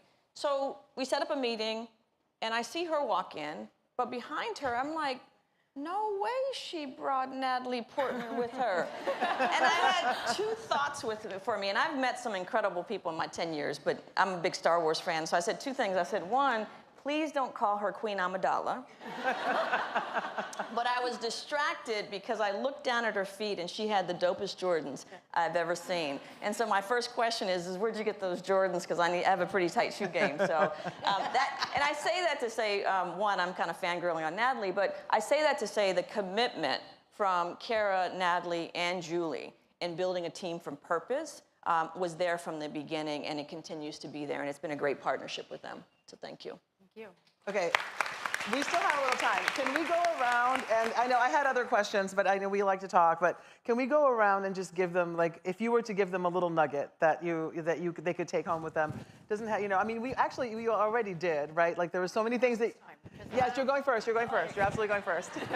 First of all, you did great. The point is it's going to get better, so I'm just going to start. Yeah, start. Set the time, because we have another 40 minutes. You guys don't want to go to lunch, do you? No, we'll have them. See? We're gonna have them bring. Could you guys open and just bring lunch? We're gonna stay. Yeah, let me go first to get myself out of the way here. But I would say, let the word no be the driver for your success. People that say no lack creativity, lack innovation, and I dare to say are weak. When you say yes, that means you're willing to do the work and you have the conviction to do the work. So let no be the word that drives you, and don't let anybody else's limitations become your limitation. If Kara, Natalie, and I listened to literally the 100 no's we received in trying to raise money and build Angel City, it would not exist today. Okay, let's go backwards this way so that we get to it. Okay. I would say curiosity. Always ask the question why and why not. Or better yet, what if? What if something was different? What if? And I've always been curious. And so I said, well, what if we did something different with the foundation and created a new nonprofit focused on shared purpose and amplifying effect and all of those things. So always be curious. Billie Jean King said, always learn to learn. That, to me, is curiosity. So that's number 1. Number 2 is always remember that success is a game of attrition. Success is a game of attrition. You have to keep showing up, okay? And then number 3 is, again, everything we learned today was Billie Jean in the morning panel. Number 3 is that we can't do it alone, right? If you want to go fast, go alone. If you want to go far, go together. And so we have got to stick together and build bridges. And our men are just as important as the women, our men allies. And so just focus on how can you build bridges, shared purpose, amplify, so that we can go further on this journey together. All right, Mary. So I would say this is more from my playing days. But for all of you out there who are thinking about the life that lies ahead of you, I would encourage you not to be bound or restricted by what you have in front of you today in terms of restrictions, in terms of limitations. Think about what you want. When I was with the women's national team, it looked nothing like it does today. But we had an idea of who we were and a sense of purpose and self-identity that didn't match up with our current conditions, right? They weren't aligned. I thought of myself as an international elite athlete, professional athlete, even though I wasn't a professional athlete. I was a professional management consultant working. But that's how I viewed myself, right? So that sense of self and the future that you want for yourself as an individual and also as a group, kind of own that and be an active participant in going out and creating that for yourself. A lot of what we did, we had to create. Right? It just wasn't there. You heard that from Billie Jean. You've heard that from others. But if we were limited by the opportunities or the reality that we had that we were in the middle of, none of that would have happened. It was about envisioning what you wanted and what you wanted the future to look like for yourself, and then being an active, deliberate, intentional participant driving that outcome you want for yourself. Because then it's possible.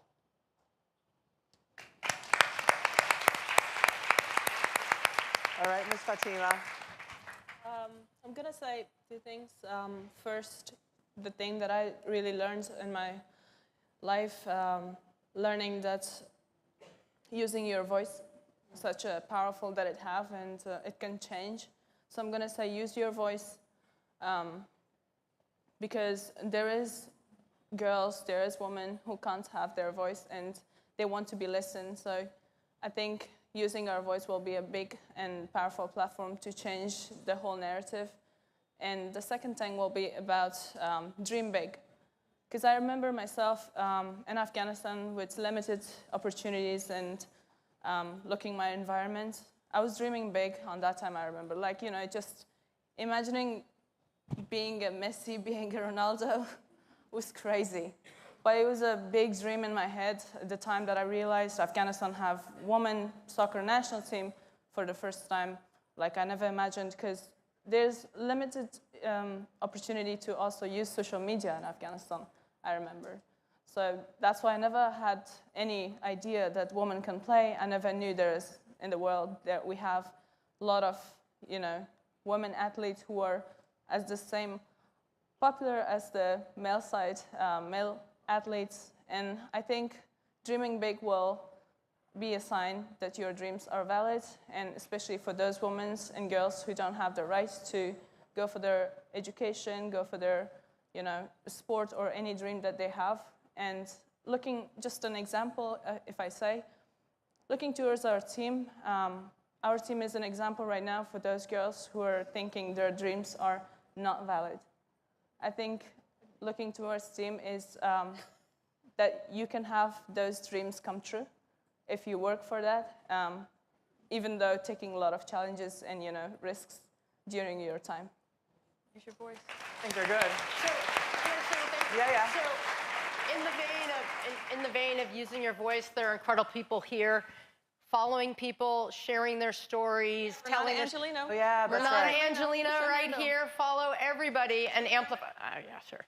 But amplify what people are doing, because that's also how it helps other people dream big, and it shows what's possible. That's true. Can I, one last. Yeah, no, I have one after you, so yeah, go ahead. Okay, good. You belong in any room you show up in. Woo. Yeah. Right? Say it with me. I belong. Come on. I belong in any room I show up in. Just remember that. Okay, quick practical one, okay? And something Billie Jean told me, and she probably told everybody in the world, but I like to say Billie Jean told me something, okay? She said to me once when we were talking about gender equity, she said that men will look at and this is just because they'll look at a job qualification, right? Or a job opening that has like 9 qualifications that you need to have, and they'll have maybe 5, and they'll be like, you know what? I'm gonna go for it. Women will look at the same list, and if they have 9 out of 10 or 8 out of 9, they're going to be like, you know what? I can't do that one thing. Yeah. So, I mean, I probably should look for something else. Don't do that. 90% of the people in the world do not know what they're doing. And we do it anyway. So go for it. That's True another statement. thing, which is right. True okay. statement. And that's it today. Thank you so much. Can we get a quick selfie? Let's get a quick selfie. Come on. Wait, I'm going to take a quick selfie. Everybody stand up. Come on. Renata Angelina right here. This is for the gram. Hold on. Come on, Kelly, get in there. Oh, where am I? Wait, hang on. All right. Thank you.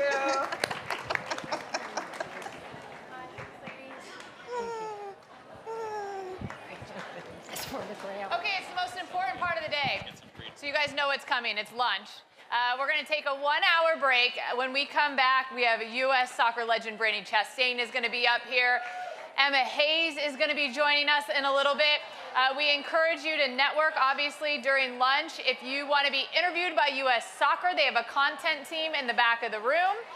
If you see people wearing the blue lanyards, those are U.S. Soccer employees. Feel free to go up, introduce yourself, say hello. And we will be back here in 1 hour. And also, don't forget to get your tickets if you have not for tomorrow's game against Brazil at SoFi Stadium. It will be a historic game. You can get those at ussoccer.com. I get it. Everyone's hungry. Go eat. We'll see you in an hour.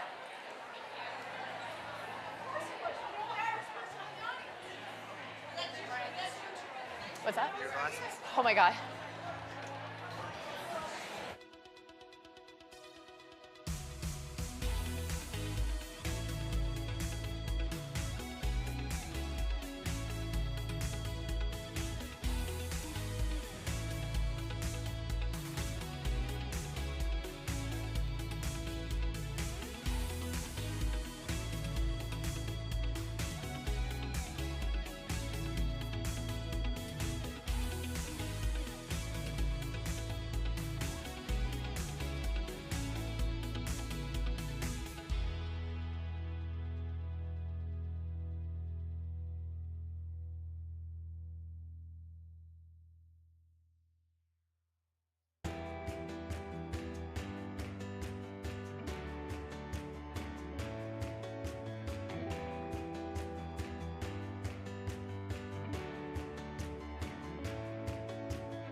Welcome back, everybody. I like that enthusiasm out of the front row here. Let me tell you, the hardest part of my job is letting everyone break for lunch and like talk for an hour and then having to be like, okay, everybody stop your conversations because we're starting again. I get it, it's not the easiest, especially when you are talking to folks that you're either catching up with or haven't seen in a while.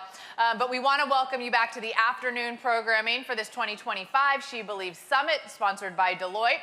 If you are now just tuning in for the live stream, welcome to a day of incredible and inspiring conversations, and that is going to continue throughout the afternoon.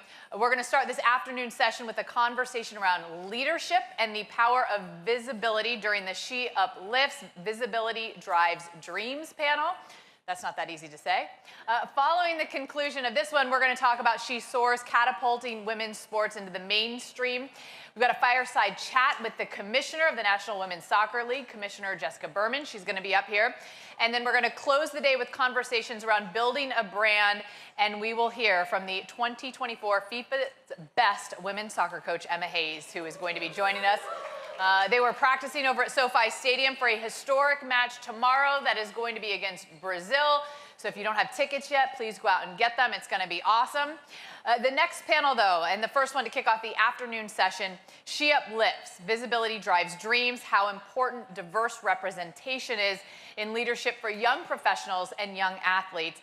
It is my pleasure to introduce you, the host of this panel, Sierra Jones. Now, this is what's cool, and I know this is important to my TNT family where I work. She is an alumni of the TNT Oscar Pope Lift Every Voice Fellowship. This is something that TNT really takes great pride in. It was founded in memory of Oscar Pope, a member of the sports team there, who is a champion for amplifying underrepresented voices through training programs, through elevated platforms. I can tell you on the soccer side of things, we'll have someone come out with us and spend the weekend, and they don't just do it like show up for the game. We get to the game a day early. We have production meetings, we have team dinners, and they'll send someone out to spend the entire experience with us. It's a year-long fellowship. It's a pipeline to provide aspiring sports journalists with increased visibility and an opportunity to chase their dreams in broadcasting. Following her time as a fellow, Sierra is now serving as a digital media reporter for Athletes Unlimited. She's going to make my job easy because I'm about to exit. Please welcome Sierra to the stage to run this panel.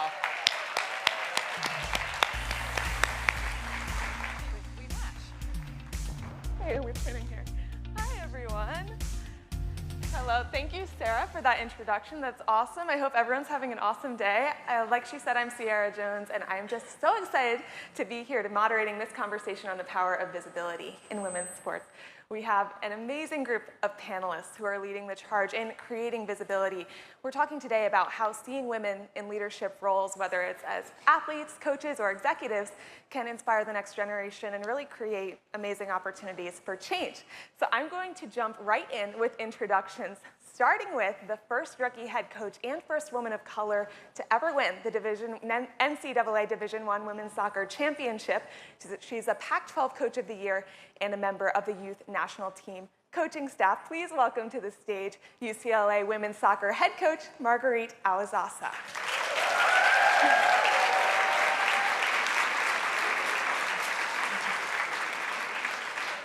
Next, we have someone who is making a huge impact on the landscape for women's sports. She's built a business with a mission on keeping girls in sport through mentorship, content, and access to the top experts in sports psychology, nutrition, and women's health. Her platform was named one of Fast Company's most innovative companies in 2025. Please welcome founder and CEO of Voice in Sport, Steph Strack.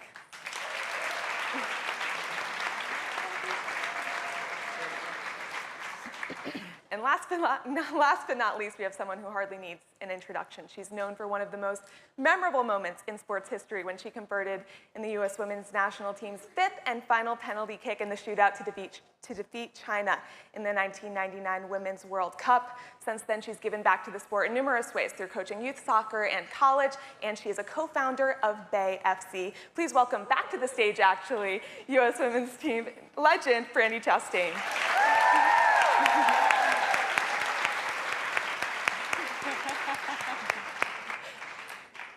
Yes, so as we know, each of you have incredibly diverse careers in women's sports, and we're going to dive into your career journeys. But first, we want to get to know you a little bit. Marguerite and Brandy, can you explain to the audience how you two are previously acquainted? We played rock, paper, scissors back there, so Marguerite lost, so she's going to do it. Go ahead. All right, so my first interaction with Brandy was obviously fairly one-sided because I was 9 years old. I was talking with Steph about this yesterday, 9 years old at one of my best friend's birthday parties, which was on July 10th, 1999, when you scored that penalty kick. And for me, it was such an incredible moment because it was right at the point of my life where I was like just falling in love with soccer. And so to have that was just like this total eruption. And I remember sitting in her living room, like watching that happen and just feeling so inspired by that. But then fast forward maybe 10 years later, and Brandy was actually one of my coaches at Santa Clara. So Brandy has seen me at my best. She's definitely seen me at my worst and everything in between. And so it's really just an honor to be up here with her today. Thank you, Marguerite. That's very nice of you. I will say about Marguerite, what I remember most about Marguerite and what is still true today is not only her desire to uplift and love the game, but also the people, and the way that she interacts with her players and her cohorts has always been very steady. She's a great leader and a wonderful advocate, so I've always been impressed with Marguerite, and I think we have a little simpatico in the way that we love and feel about the game. So I consider her someone that I would use as a resource if I ever had any questions about soccer. That's awesome, describing her as a resource, because we're definitely going to be using all of you as one today, getting as much advice as we possibly can. Marguerite, we're going to start with you because the audience just got to hear a little bit about your career and all of your accomplishments so far. Could you describe the path that your career has taken so far? Yeah, so my career was very fortunately accelerated, mostly because I've been the great benefactor of some people that really decided to take a chance on me when I didn't necessarily have the experience that some other people had. So I started coaching in college when I was just 2 years out of college. I was 24 years old when I got my first assistant coaching role at Stanford.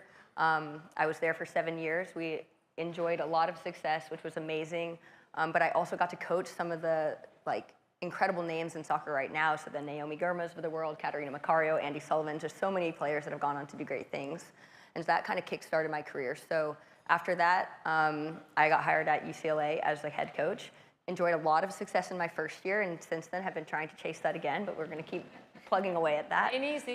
No, it is not. It is definitely not. People say you maybe did yourself a disservice by setting the bar so high in year one, but I'm truly enjoying it, and so that's where I am now as the head coach at UCLA, just trying to do whatever we can to, as Billy said earlier, leave the game in a better place than how we found it.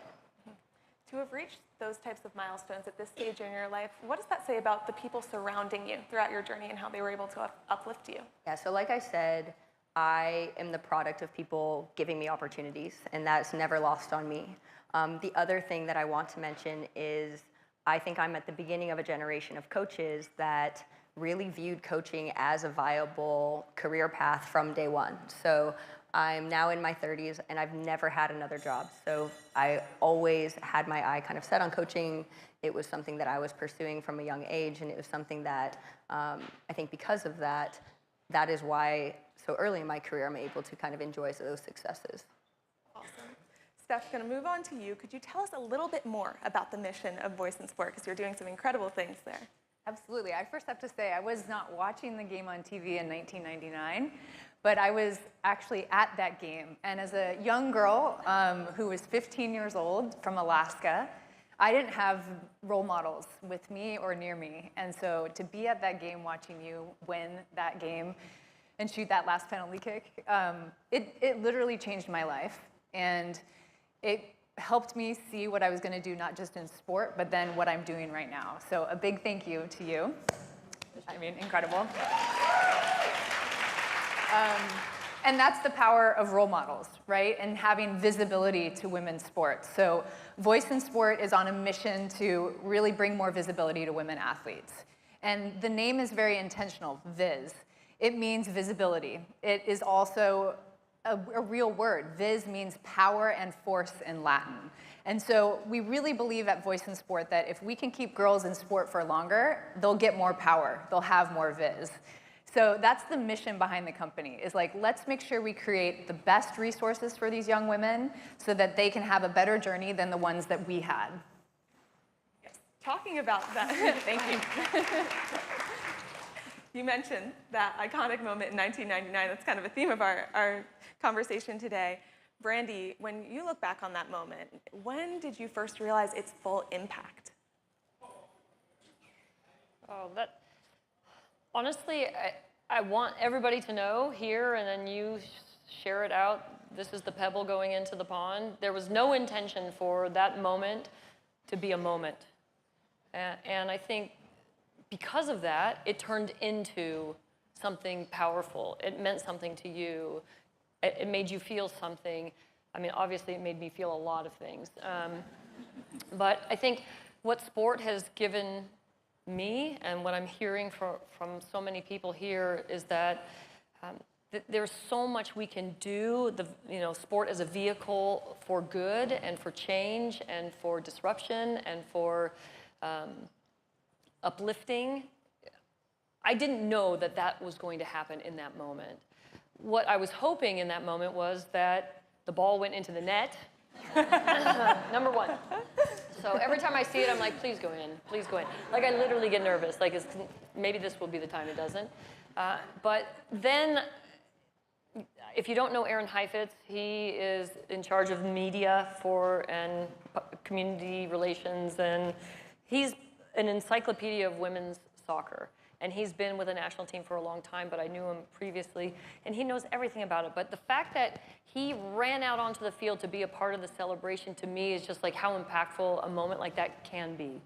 And the idea of celebrating and being with those people who are in that ecosystem, and how important it is to celebrate good moments. And I say this a lot, and it wasn't in my head at the time, but now this is the message that resonates the loudest. And this goes for everybody in the room, but specifically women. If you can't feel good about the good things you do, nobody else can. And if you don't, then we lose an opportunity to make great impact. So whether or not it's you doing something or you witnessing something, there needs to be this is your call to action, to call that out, to name it, to acknowledge it, to give it a high five, whatever it is, or if it's you doing it, for you to feel unshackled and to allow yourself to be seen, because that is inspiring. And that allows young girls, the girls that you coach, the girls that you work with, you as a young person coming up in this industry, to feel the power that belongs in that moment, and then the ownership. And so when I look back on it, there's a lot of things that moment means to me and how I feel like it's carried forward, but that's the most impactful. Thank you, and thank you for that advice. I feel like I'm in a similar position as many in the audience today. I'm soaking everything up. I just happen to be lucky enough to be on stage with you.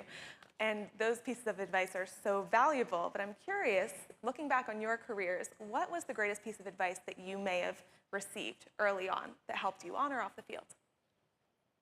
So when I first got the job at UCLA, of course, one of the first people I called was a person I consider one of my greatest mentors. He's the head coach at Bay FC now. And I was struck in that moment by the pressures of taking over a program like UCLA, the expectations of winning, everything like that. You know, when I step on the field every single day, the expectation is that we're going to be one of the best teams in the country. And what he told me, and this stays with me every single day, is you can be one of the best teams in the country and you can have an absolute blast doing it. And what I got from that is, just as much as we need to prioritize performance, just as much as we need to prioritize excellence, those types of things, we also need to prioritize having fun and getting back to why we do things. So that is something that we try to live every single day at UCLA. That's a question I ask myself every day. You know I should still be in coaching because I'm still loving it. And so I think regardless of level you coach or what you're pursuing, prioritizing that enjoyment is huge. For me, I look back at my career at Nike. I was there for 14 years and part of the corporate leadership team. And early on, I think it was about 5 years in, I had a male executive sit me down after a meeting and say, "You're a little bit too much like a bulldog." And I remember all I heard was bulldog, I think. And then I don't think I heard the rest of the feedback. And not saying that's a good delivery, but what I realized with time was that I was so focused on delivering results and really doing the hard work to get those results that I didn't think about the power dynamics or the context in the rooms that I was walking into. And so early on in my career, that is really when I discovered that it's super important to understand the context, to know the power dynamics, to look around with what you're doing. It's not just about the results, but it's about how you get there. And for most of us in the audience, we're women. And a lot of the systems or the corporations that we're going to walk into were not built with women. They don't have women at the top yet. We're going to change that, but that's unfortunately still what a lot of us face. So it's important to know that yes, hard work is incredibly important, but you also need to know that power dynamics are there and they're at play. So take a step back and read the room, understand the context. And I wish I would have learned that earlier in my career. Can I ask a question? This is not my interview. Can I ask a question? Oh yeah, go for it. I feel like there's so many women who would, in a circumstance like that, not be themselves. Yeah. So how do you be yourself in a room where you're like, wow, this doesn't really welcome me? Yeah. So how do you do that? I think it's really That's for everybody. Yeah, I think it's really hard, right? I mean, let's be real. I walked into my first boardroom. I then became the CEO of Rag & Bone after Nike. Oh, I love it. Walked into an all-male boardroom. And it's hard in moments like that to feel comfortable. And ultimately, for me, it comes back to confidence and belief in yourself. And I got that by playing sport. Because my first 20 years were playing sport, watching amazing women like you. I had that confidence. Even though I wasn't as good as you, I thought I could be.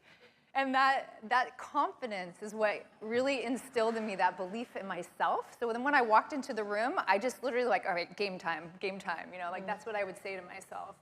And so that internal dialogue is how I always approached it. Is I'd literally be like, this is game time.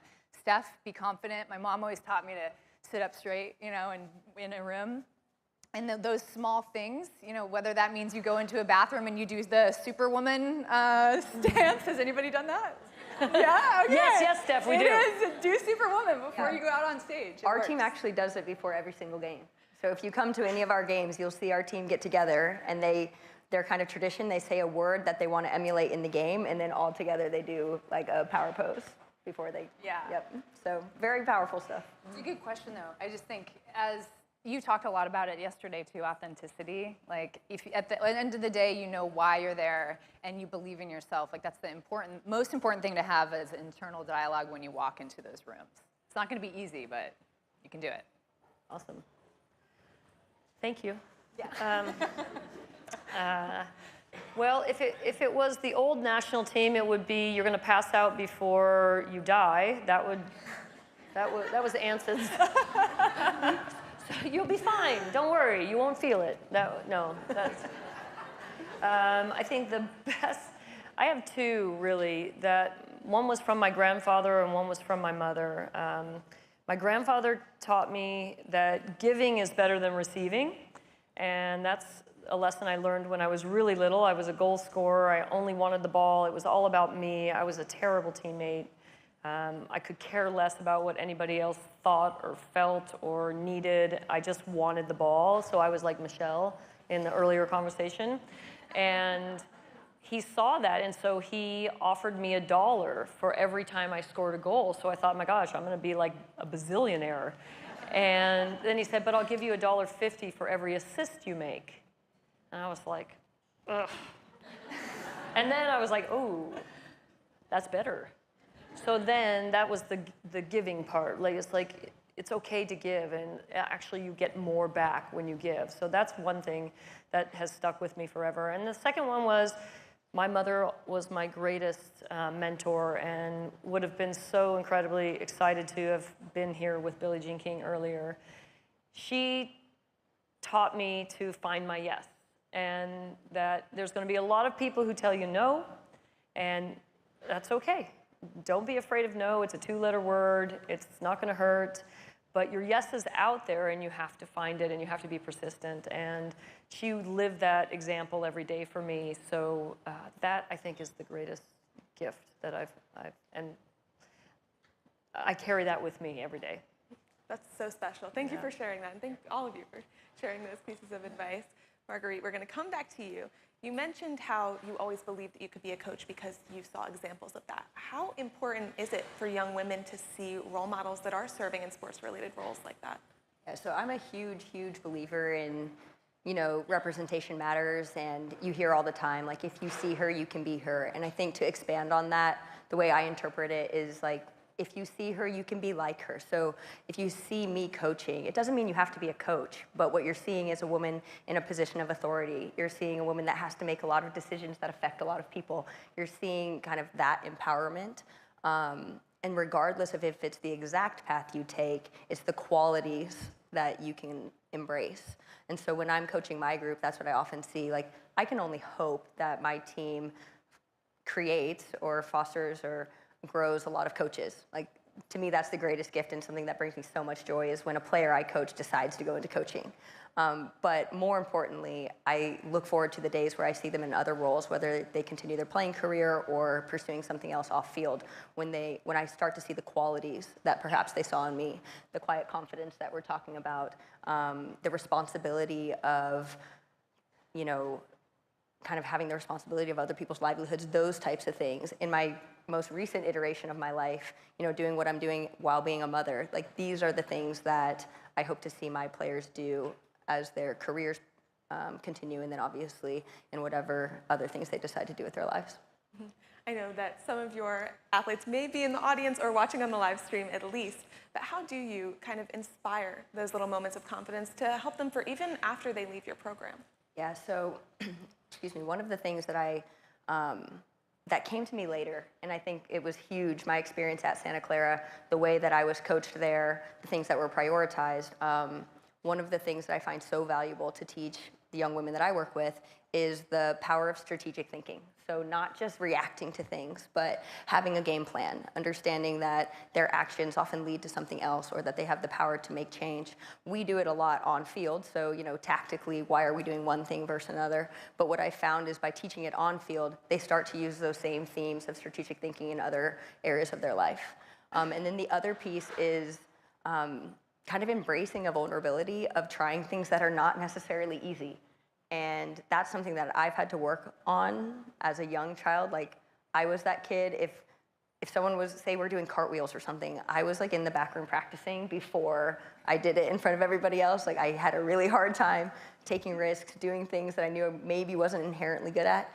But that's something that I think can be so powerful, is like the willingness to try new things, the willingness to struggle through the beginnings of that when maybe you're not so great at it, knowing that in the end you will be.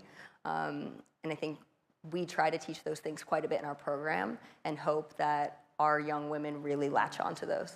That's awesome. Embracing the idea of not just an athlete, but there's a future there. So it's awesome to see you be a role model in that way. We're going to shift gears a little bit, shifting to you, Brandy. You've co-founded Bay FC alongside former women's national team teammates. What is it like for you to be able to continue shaping the future of the sport alongside women you once shared the field with? Well, I'm extremely proud and grateful to have Allie Wagner, Danielle Slayton, Leslie Osborne as co-founders and former Santa Clara University Broncos. You know, what I love the most about it is the love and the passion and the dedication that they've had to the game since we've been little. And the area, that's our community. That's where we live. That's where our children are. That's where our families have been raised. And so the community means a lot to us. And it's not just about the soccer, as we're saying, as Marguerite is so beautifully saying, that there's so many gifts within sport. And so to be able to, I'm only like a mile and a half away from the stadium. When I get there and see the people coming, and I just have believed in this game for so long. It's been 50 plus years for me to be in this game, and I feel better about it today than I ever have. I feel more emotionally connected to it than I ever have. I want to deliver more than I ever have, and having something like BFC is a concrete way to see it and say, like, okay, all those days, all those minutes, all those seconds that have been poured into the game exist here. And now this team, the staff, the people you don't get to see in the administrative part of things, they're there because you had a belief and you weren't willing to give up on that. And so I think pride is something that I feel deeply about in this circumstance, and access. Access to young girls in my community to see, bless you, and boys, to see women being powerful and being strong and athletic. And to your point about not having that visual, I remember very vividly going to my first ever soccer camp. It was an overnight, Santa Clara University and San Jose Earthquakes, 300 boys and 5 girls. And I was like on fire. I'm like, I'm gonna kill everybody here. Like, it's going down, right? And it was one of the greatest experiences for me because I didn't see myself as different. And I feel, to me, that's where we should be heading. We talk about equity, we talk about equality, we talk about, how what Mary Harvey's doing, and, we talk about safe spaces, and to me, that's what sport has gifted me. And so if I can present that in BFC, and I believe that that's what we're doing, then we are doing right, well, and something for the future. We are now seeing more women step into leadership positions, whether that's ownership or executive positions. In your view, what shifts when women are put in decision-making positions in sport? Oh,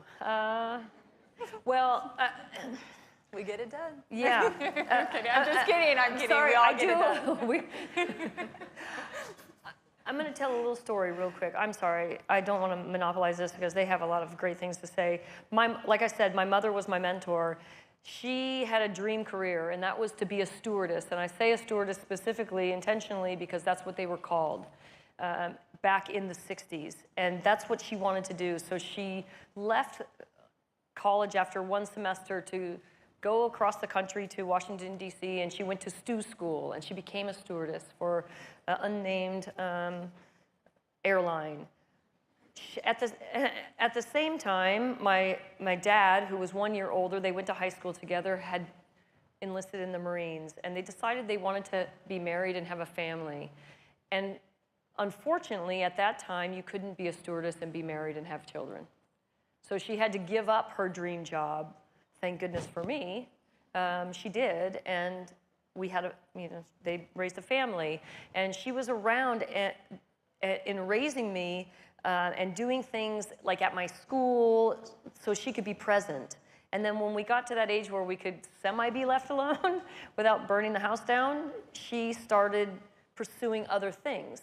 Again, a woman not with a secondary education, but just a lot of gusto and belief in herself, and put her arms out wide, and she would embrace everything. And she ended up becoming a vice president of a temporary service for jobs and employment in Silicon Valley, was working with HP, IBM, and she wore a suit to work, and she was the boss. And I was like, damn, that is a badass person right there. And so that was really what I was seeing every day, and that idea that women can be in these spaces. And what I want to remind everybody is that Marguerite is holding a position as a head coach at a Division I university, and in this day and age, the percentage of women doing that is very low compared to 1975 when we remember when women's sports and Title IX was trying to open that space up. Not everybody was in compliance until like in the 2000 somethings. And it was about 75% then. It's about 13 to 15% now. That's not okay. It's not good enough. So you're a shining example. My mother was a shining example. And it's important that I forgot about your question, so I'm sorry. We get it done. We get it done. We get it done. Great. Just saying.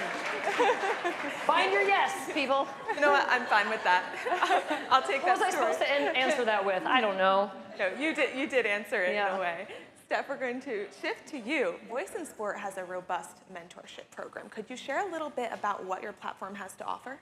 Yeah, so we're dedicating the platform to create a safe space for young girls. So all the things that I think that we struggled with growing up in the sport of soccer is what we're trying to fundamentally change with the Voice in Sport platform. So young girls ages 13 to 23 can sign up to become a member at Voice in Sport. And when they join, they gain access to the world's best athletes, mentors like Brandy, from all the sports. That's something that, as a young Alaska girl who always had to be on a wild card ODP team, that's a dream of mine. So that is one thing we unlock, and we do it with incredible partnerships with the world's best leagues. We announced last week the partnership with the WNBA as their official mentoring platform. Awesome. Woo, yeah. The second part we offer young women in sport is access to wellness services. So we are a HIPAA-compliant wellness platform, and girls can get on and do one-on-one appointments, group sessions with the world's best sports psychologists, registered dietitians, and the world's best researchers in things like sleep and performance, menstruation and performance, body image, eating disorder. We cover all of those topics because we want to arm our young girls with content about their minds, their bodies, and nutrition. And ultimately, we think that that's the missing piece in the ecosystem. You're seeing a lot of investment in media, a lot of investment in leagues, and now we need to invest in the future generations, which are our young daughters, to make sure they have access to better resources. So last week, we launched the Voice in Sport app. So now girls can join for free, and they can gain access to all of these resources. Awesome. Yeah. Thank you. That education piece is so important. What are some of the biggest knowledge gaps that you see, and how are you working to kind of close those gaps? Yeah, so at Voice in Sport, we have the platform, and then we have the Viz Studio, which creates content for the Viz app, but also for our branded partners. And we really focus our content around the knowledge gaps, which are mental health, so mind, body, nutrition, and advocacy. So just standing up for yourself, advocating, understanding the difference between tough coaching and abusive coaching. Some of the topics that we really hit on at Voice in Sport within that framework of those 4 content buckets are things like menstruation and performance. How do you prepare yourself mentally for a game? How do you think about your sleep, which I definitely didn't think about when I was 13 or 15 years old. So the gaps, unfortunately, are quite big for young women athletes. Right now, only 6% of sports science research is done with women athletes. 6%. So that means we don't have enough science and data behind our bodies as women athletes. So we're trying to do as much as we can to translate the knowledge of the research that is out there. And then the Voice in Sport Foundation is funding sports science research to hopefully accelerate the impact in the future. Awesome. How do you measure that impact? And what are do you have any stories you can share that you've heard? Yeah, I mean, it's a great question. So there's 3 things we try to measure at Voice in Sport to know if we're having an impact. The first is, our young girls dropping out of sport at a lesser rate than they are today? Because right now we know they're dropping out of sport at twice the rate of boys at age 14. So that's one measure of success at Voice in Sport, is are we keeping girls in sport for longer? The second is about the knowledge gap, right? So are the girls that are at Voice in Sport going through our programs, listening to our videos, reading the articles on the app, are they actually coming out of Voice in Sport after a month, 2 months, 3 months, a year with a better understanding of their bodies, their minds, and how to stick up for themselves? The third measure of success is confidence. We talked about it earlier, but sport gave me confidence. And I want every young girl to have that confidence. So if the confidence levels are rising by the women that are inside of our community, where they feel safe to access the best athletes and experts, then that's our third measure of success. there are so many pathways for women in sport, and I feel like we've been exploring all of those today. Marguerite and Brandy, each of you found success on the field, and as coaches, do you have any advice for anyone out there who wants to pursue a collegiate or professional career? Yeah, I think talking about, you know, expectations for women, for young girls, when I go to a field, the thing that stands out to me always is the most competitive player on the field. And I think sometimes that gets downplayed because it feels awkward, or that means you maybe yelled at somebody, or you got into a tackle, like you did something that maybe is not typically accepted in, you know, the behavior of young women. And what I found is the players that tend to do really well kind of have that competitiveness, and it has been fostered in their lives. So I always say, like, don't shy away from that competitiveness that oftentimes drives you forward. Brandy's actually a great example of that, competitiveness. I was just thinking that, like, for me, that competitiveness when I went into, like, the corporate world, was, it actually hurt me. That's why I got called the bulldog, Yeah. right? So I think you gain a lot from sport, but then you want to also adjust sort of like what you don't know when you walk into a space like that. Have you had that experience? Actually, I found that if I could show that I knew something about sport, that I was in the group right away. Like, I had access to whatever everybody else had, and that was as a coach, and that was that somebody, you know, in the corporate side of things. You know, finding common ground, I think that was something that was really important. You know, at the end of the day, whether it's at Bay FC or I have a nonprofit that Julie Foudy, myself, and former GM from the first ever WUSA League that was here in the US, Marlene Bjornsrud, and I founded. It's called the Bay Area Women's Sports Initiative, AKA Bossy Girls.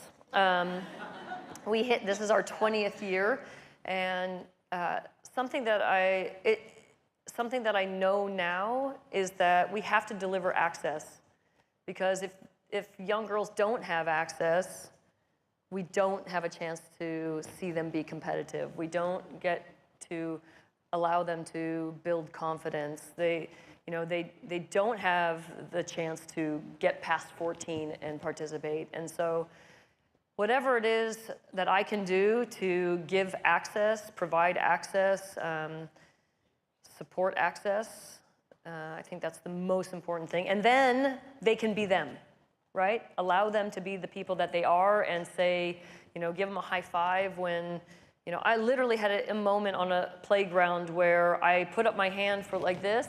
Yes, I wanted to do that earlier.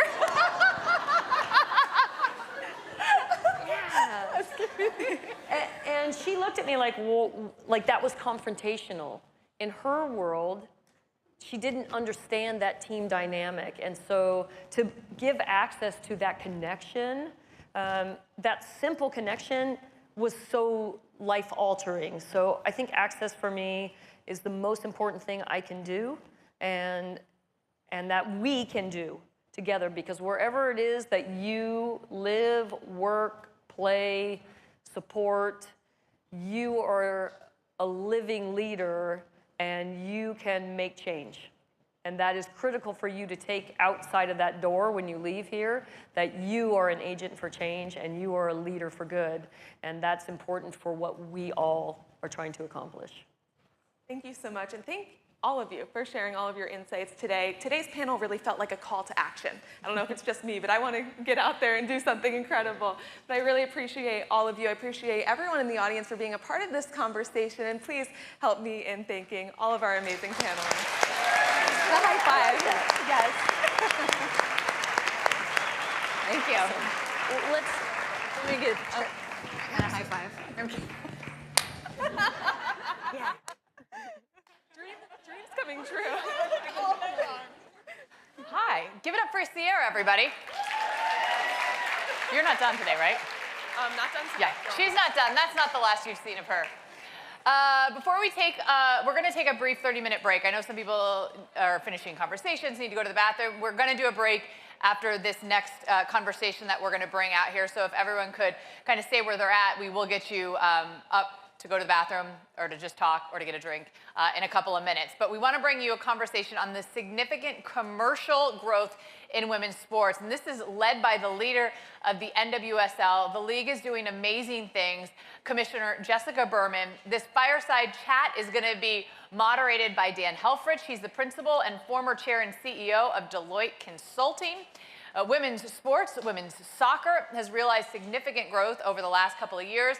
And while the NWSL is not the first go at a professional women's soccer league in the United States, they have been the first to build and really sustain commercial momentum. So we want to hear about how they have done that, how it was built, and its business, touching on the strategy behind building commercial partnerships, building media rights, expansion teams, all of those good things. So please welcome to the stage Commissioner Jessica Berman and Deloitte's Dan Helfrich.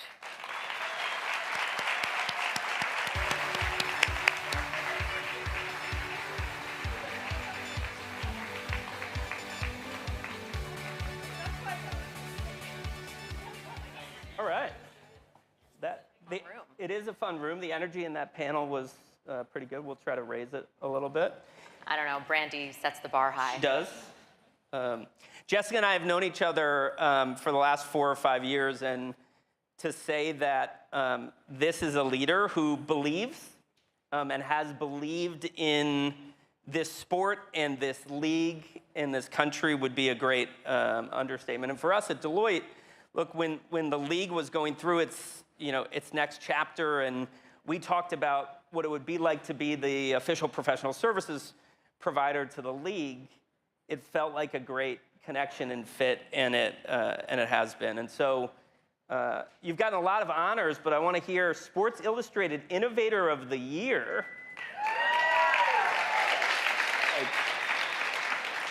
Pretty darn impressive. It even shocked my mom, who thinks I should win every award. But really, it's a testament to the recognition of the players and the ownership group and our sponsors and our media partners who have really catapulted this league into the forefront, which have allowed for us to be in a position to be recognized. There's always people doing great work behind the scenes, but to be in a position to have that work elevated requires an entire ecosystem to be rowing in the same direction, which is the secret sauce of what's happened behind the scenes over the last 3 years. Love it. Okay, I want to talk about the past a little bit, but we're 4 weeks or so into the season. I'm watching an average of 3 to 4 matches a week in the various platforms. The vibe is great. Attendance has been good. I'm curious, now that you've been doing it for years, do you still get the beginning of season butterflies adrenaline? I do, and I love that you use the word vibe, because we've just actually launched over the last year our first ever market research where we're really trying to get to know our fan. And believe it or not, the word that is most often used that's unprompted is vibes. Wow. That is the word that when people are asked, what do you feel when you watch the NWSL or you hear about the NWSL, they say, we feel vibes. So you must be part of our core demo, Dan.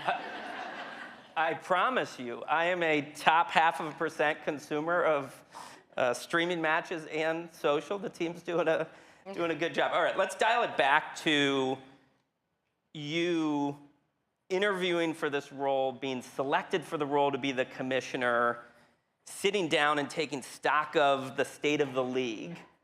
What felt like the biggest challenges and the biggest opportunities at that moment?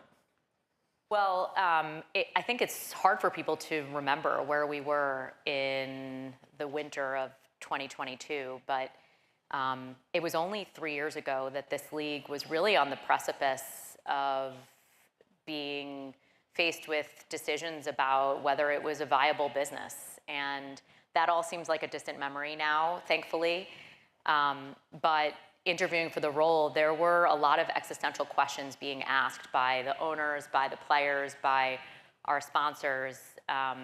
From where I sat, really the questions were mostly in the hands of the players, which was to say, are you prepared to join in the future of the league if we take the steps to rebuild trust? And of course, we had spent so many years working with U.S. Soccer, and most people don't know the history of the National Women's Soccer League.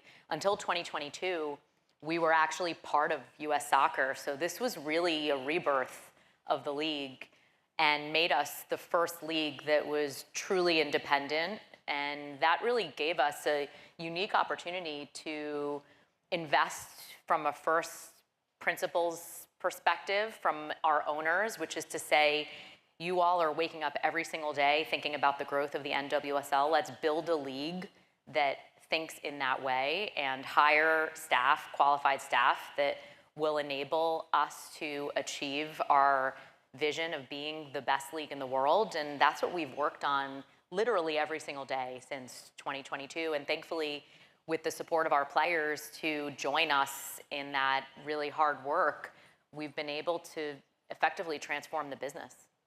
So we have a lot of people in the audience who are early-ish in their professional journey. I think people would love to hear the Jessica Berman journey. I imagine, you know, when you graduated from high school or college, you didn't have NWSL commissioner on your list of likely occupations.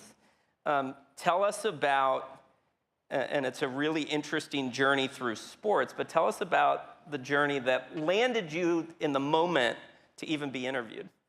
Yeah, well, I appreciate that, and I think I don't often talk about it publicly, but you know, sitting in this room today and thinking about this concept of She Believes, reflect on the fact that I had always wanted to be a commissioner of a professional sports league, but it was not ever in my dream to be the commissioner of a women's professional sports league. And I think it's an important acknowledgement.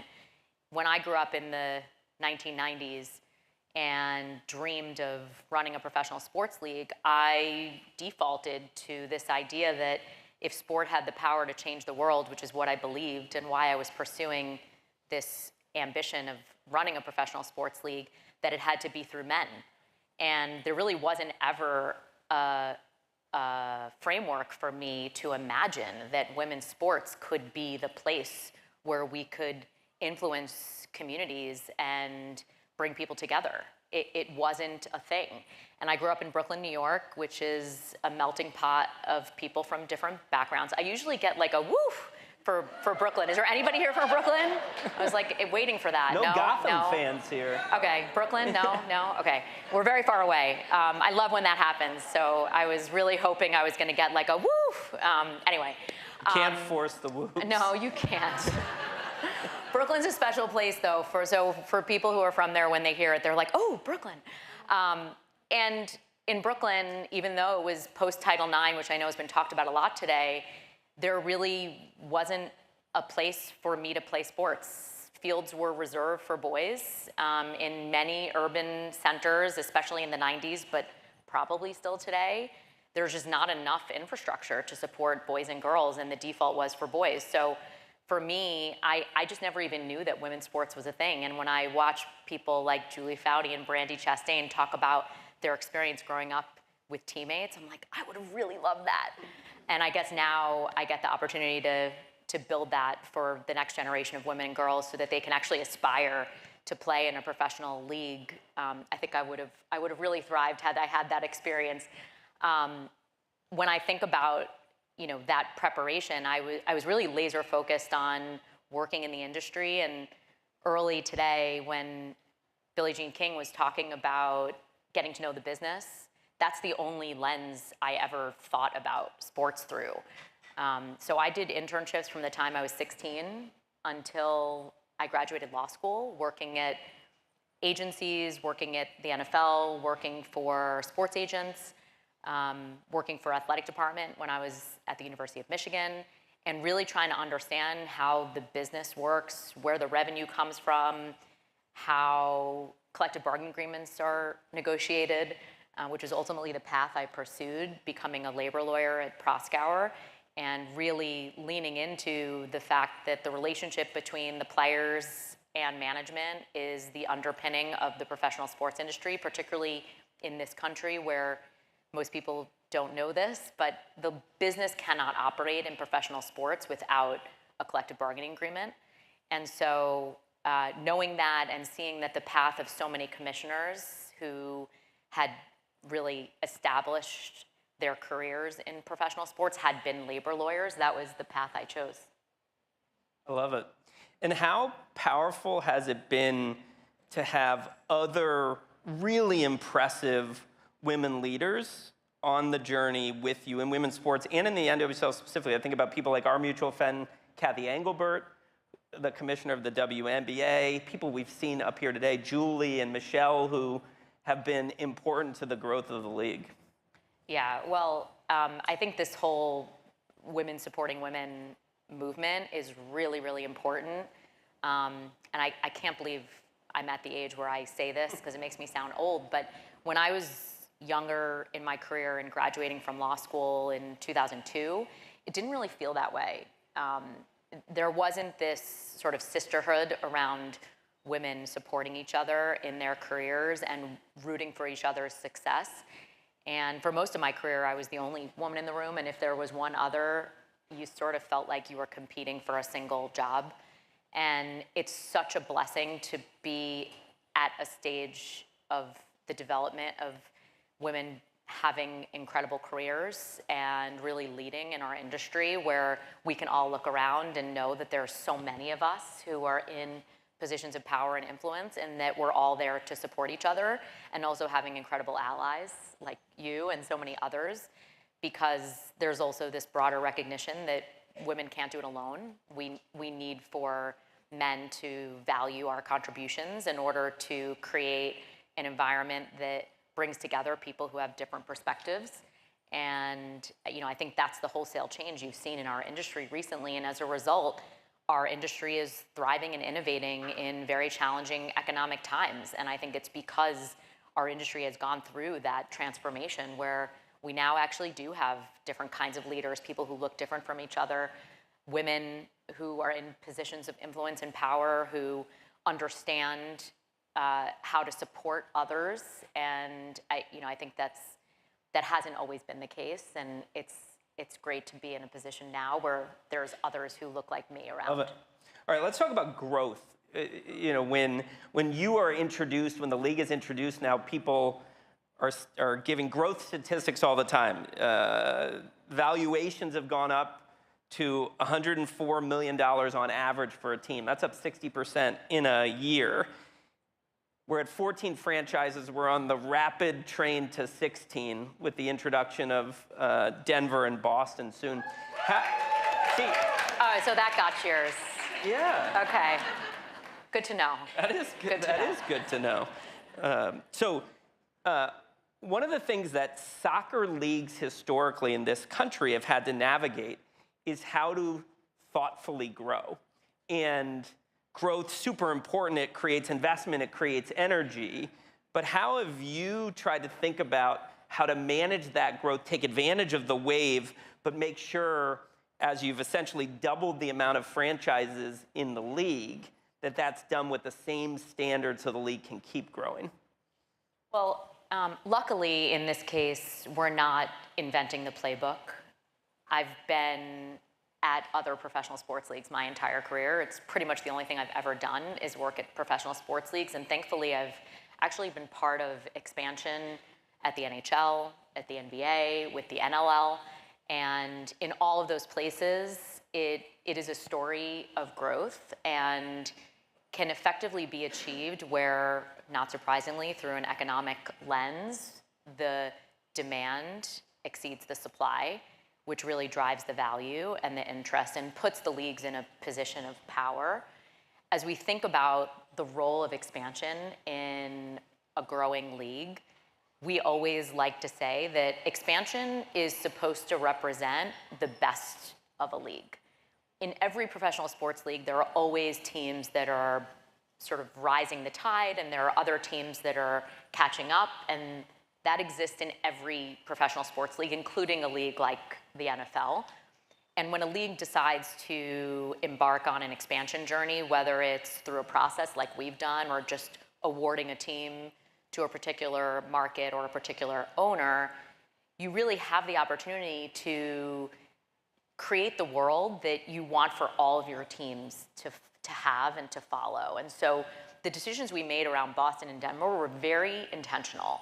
We know from a business perspective that one of our biggest challenges as we continue to lean into the media space and increase reach and discoverability, we need to be in a position where we can better influence and control our own destiny. That relates to the making of our schedule, and that relates to having access to all of the ancillary revenue streams that exist around game day.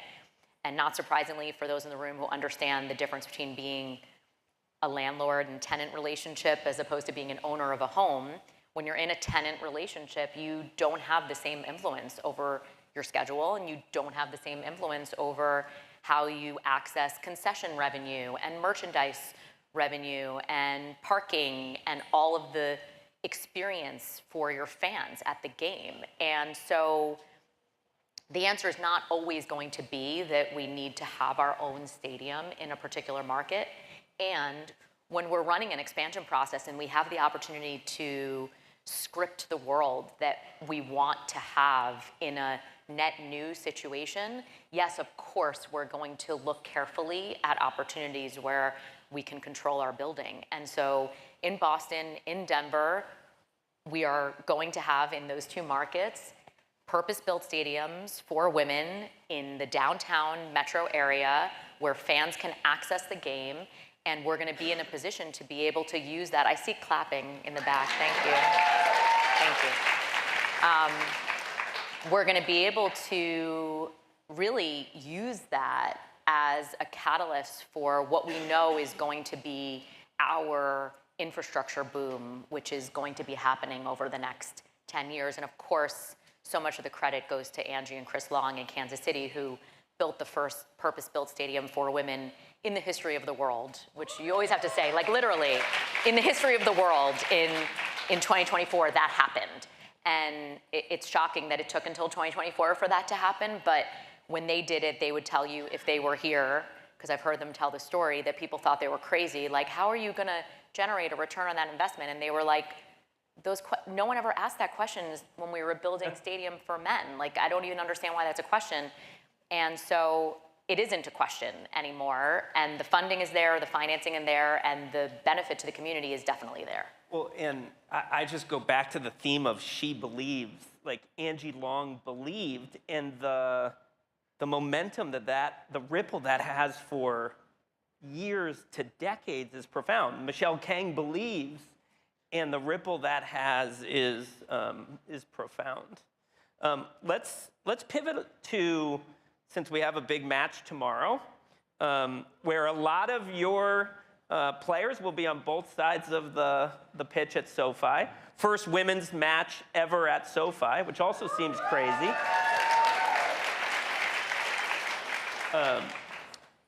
One of the things we've talked about for a long time is this really interesting thing. You said earlier, and you say it all the time, we want to be the best league in the world. I know everyone in this room wants the U.S. women's national team to be the best team in the world. You want women's soccer to grow exponentially in the world. But when you put all that together, there's some interesting things that happen. We have U.S. women's national team players that'll line up tomorrow who aren't playing in the league. We have people from Brazil who are. How do you think about the relationship between all these parts of women's global football and how you support one another while still competing in many ways? Yeah, this is probably the biggest learning curve for me coming in 2022, because I'm not from the soccer world. And while I thought hockey was a global sport, and it is not the kind of global sport that soccer is, or football, I should say. And so really learning— What's the percentage of time in your week that you use soccer versus football? Oh, I only when I talk about it through a global lens do I say soccer, or should I say football, but I still start with soccer and then I say, or should I say football? Because it is soccer and we are American.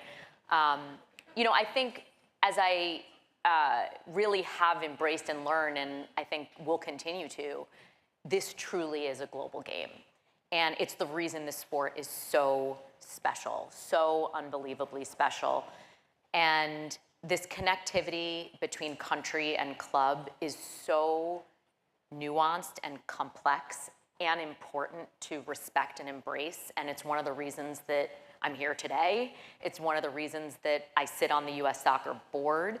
It's one of the reasons that our relationship with U.S. Soccer is so critically important, because it is in both of our best interests to take advantage of the fact that we, as a league, are the best league in the world and are the place where most U.S. Women's National Team players play. And it's our job as the ones who control the daily training environment of these players to be the best league in the world. It is critical for U.S. Soccer and us, but in this case, I'll just say U.S. Soccer, that we are the best league in the world, because those players who you all want to win gold medals and World Cups actually compete, most of them, in our league. And U.S. Soccer will bring them together for their national team camps and their competitions throughout the year. But every other day of the year, they're training and playing in the NWSL. And I think that's the piece of it that is really hard for people to really understand. It is also true that since we are literally the only women's league in the world that I'm aware of that is successful and independent of both the federation and the men's league. In every other country, the women's league is either embedded within the federation and or embedded within the men's league. And so we are independent. It is also important for us to bring in the best players in the world who are not on the U.S. Women's National Team. We want to be the global destination for the best players in the world, and that will actually serve the U.S. Women's National Team well, because they need to be training and playing with and against the best players in the world, which means they have to be tested on a daily basis with players who have different playing styles, with different types of challenges that they're ultimately going to face, which of course you try to mimic in the context of a friendly or another competition when these players are preparing for bigger tournaments. But week in, week out, having our league be the competitive league it is what will help the U.S. Women's National Team to be prepared for those big moments. That's our job. That's our service to U.S. Soccer and to the U.S. So speaking of the best players in the world, I've heard you talk a bunch about the need for the NWSL to lean into storytelling of these remarkable athletes that are in your league, and the Trinities of the world. Here in LA, the Thompson sisters, incredible for Angel City, and they'll both be on the pitch tomorrow. How have you thought about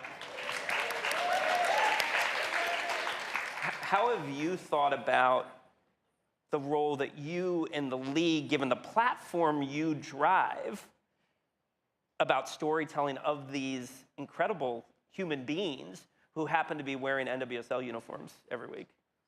Well, it's not hard to tell compelling stories about these athletes. They're incredible. They're incredible on the pitch. They're incredible off the pitch.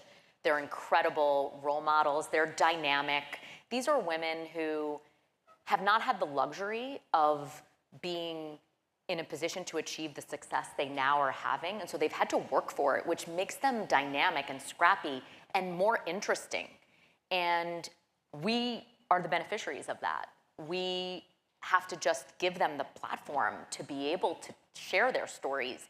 And luckily, with our new media deal and our media partners, which for those who don't know, we're going into the second year of our 4-year deal, which was introduced in 2024 with CBS, ESPN, Amazon, and Scripps. We have 60% of our games, at least, that are on linear national broadcast. And last season, we had 17 million people watching our games, which was incredible. Yeah. I should mention that's up from under 4 million in the year prior. So that's the kind of growth that we're seeing. And this season, I think one of the biggest things that we did is launch the season with our first league-level, purpose-built documentary called For the Win, which is on Amazon Prime. And for those who haven't seen it and are interested in learning about our players and the U.S. Women's National, the U.S. Women's National Team players are featured. Trinity, I think for the first time ever, told her story of her childhood and upbringing was really vulnerable, and that has really driven so much interest in our league. Just to stay on the Trinity piece of it, you know, she was featured, has been featured for the last month in the middle of Times Square. For those of you who are in New York, we have no one's clapping for anything New York today. I know. It's sad. It's sad. But Trinity's in the middle of Times Square. That's amazing. I mean, we bought out Times Square for the first time in the history of our league. It's kind of a flex. It is a flex. We bought out Times Square, and it was all centered around all eyes on the NWSL to start our season. And by the way, it was all about our players. It was like building size images of our players who are the best in the world. And many of those players are going to be competing tomorrow. And so, again, back to this synergy that needs to exist between the NWSL and US Soccer, like, it is good for all of us for these players to be household names. And last season, we have to be honest with ourselves in recognizing that the iconic generation of players that everyone knew and loved retired. They retired last season. So we have a lot of work to do to make sure that people know who today's stars are and, as importantly, tomorrow's stars are. So we want every single person to know who Alyssa and Giselle are. We want them to know their story. We want everybody to be excited for Sophia's return after she has her baby. And, you know, it's our job to create the environment that really supports these players through their unique challenges and their ups and downs, and to work synergistically with US Soccer to make these players as successful as they can be. Love it. And by the way, I don't know if this is a commentary on the exciting social life in the Helfrich household, but Friday nights on Amazon Prime, that's what my wife Christy and I are doing every Friday night, is watching NWSL games. We don't talk about Thursday night football. We talk about Friday night football in our house. So, yeah. You had experience in professional sports throughout your career, as you described, largely in men's sports, men's leagues. I assume there's a bunch of lessons learned and best practices and things you can glean from that you think are portable, applicable, tailorable to the women's game. I also know that you think about the fact that this is a women's league.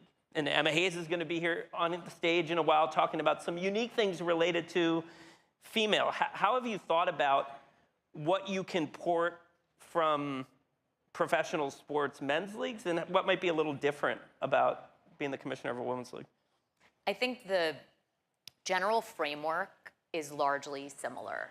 The ownership structure, the governance process, the revenue models around media, sponsorship and licensing, the live event experience, sort of like the bones or the outline of the business is the same, but all of the things in between, like the sub-bullets and the colors you might use, are different. And I think it's important to acknowledge both and, right? Like, we don't need to reinvent the wheel on the sort of basics of how to run this business. And we do have to think differently about the way in which we lean into this as a very different value proposition to brands, to fans, and to the stories that we elevate. It also relates to, just going back to my labor law background, the way we approached our relationship with our Players Association and collective bargaining. We were the first professional sports league in the history of the US to eliminate the draft.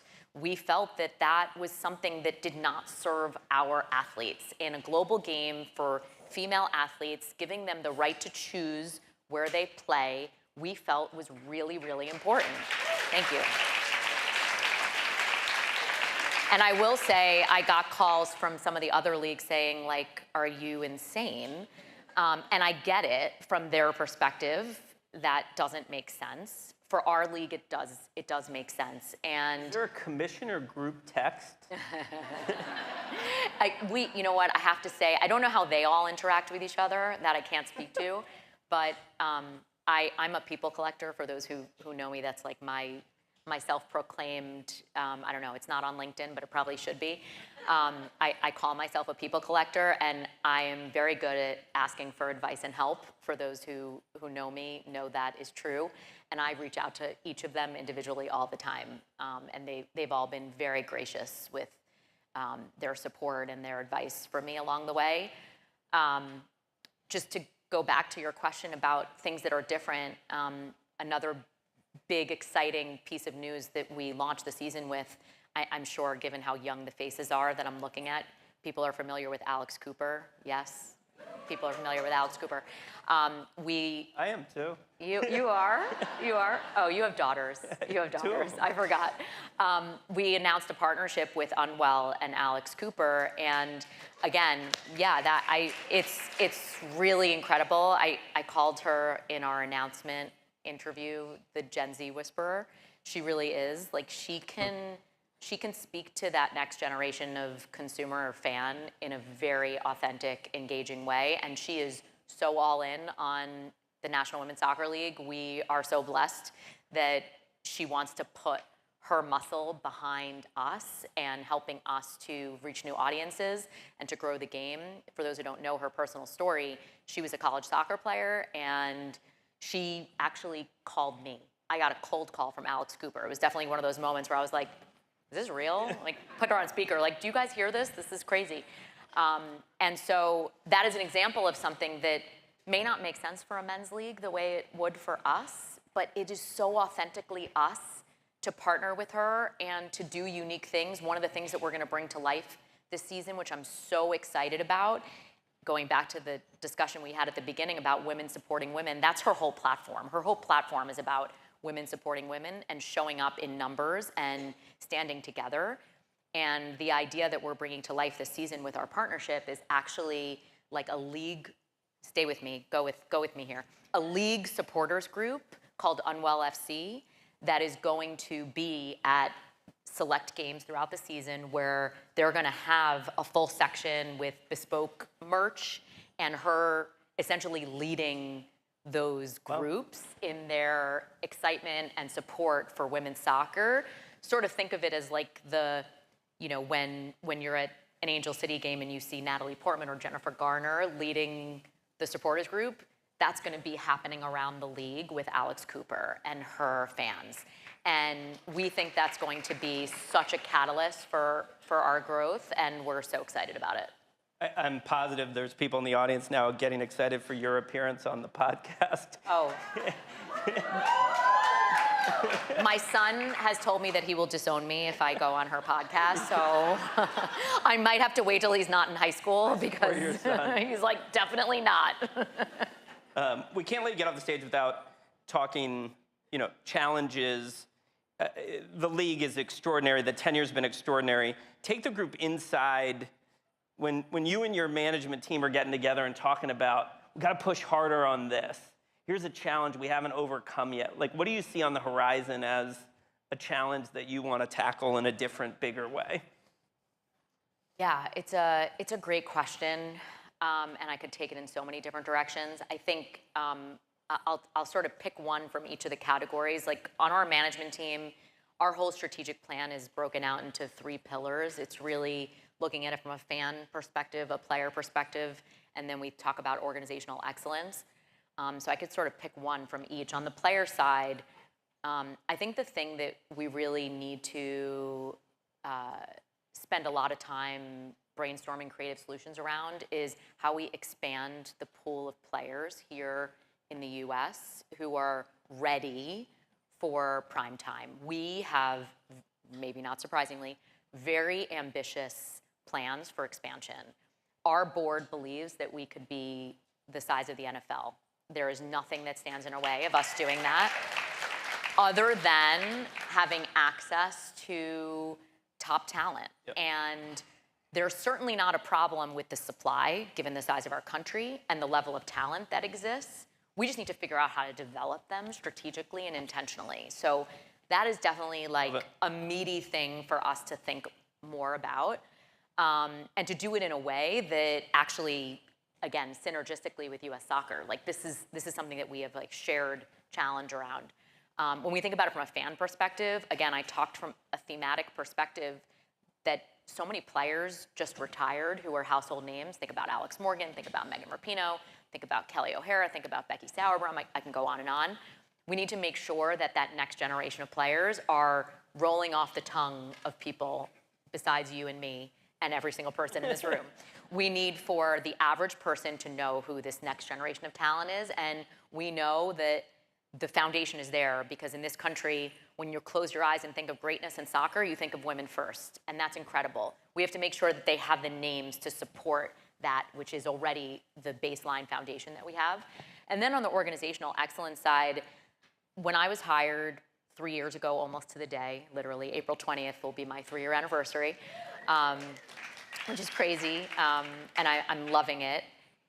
I was employee number 15. I mentioned earlier, this was the first year of the NWSL being independent, so we basically built a league, and we just hired employee number 85. And so, yeah, we are growing fast, and so from an organizational excellence perspective, it's not just getting bigger, but it's getting smarter and being really strategic about our priorities because there's so many things that we could work on. This is like it's like a diamond field of exciting opportunities. Staying laser focused on the things that are going to really move the needle is going to be the key to our success. All right, we'll leave prediction either for tomorrow's match or the winner of NWSL Shield this year. Well, that I'm definitely not answering, to be clear.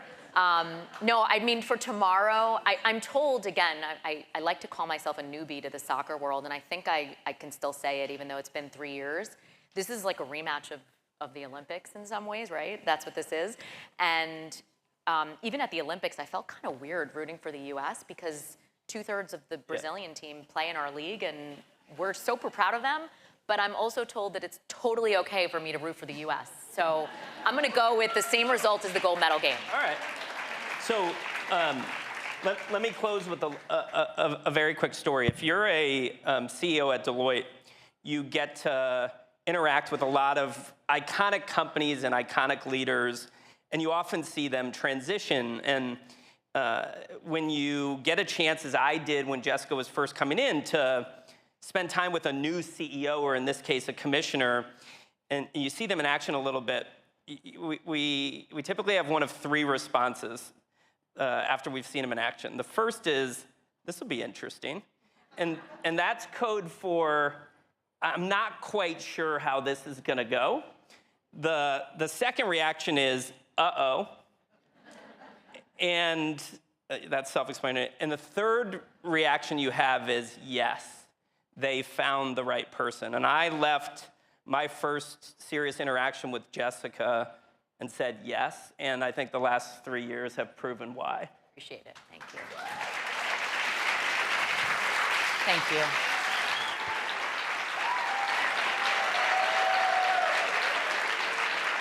That was great. That was such a nice wrap up. How nice was that of Dan? I just at the end, I was like, oh. It's an awesome time in women's sports, right? Especially women's soccer, considering what she was just talking about with the expansion in the NWSL, the news this week that the World Cup is coming here in 31, incredible. And then, of course, the 2027 Women's World Cup right around the corner. The Men's World Cup will be here before we know it. Also here before we know it, it is time for your last bathroom break of the day. To fit everything in, we got about 20 minutes. So get all your important conversations in right now, run to the restroom, and then be back when we come back. We have one more panel, and then Emma Hayes will be here. And just a friendly reminder, go get those tickets for tomorrow's game against Brazil at ussoccer.com. We will be back here in 20 minutes, everybody. Front row, you know what I mean? Like, this front row down here is really giving me the support.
you know.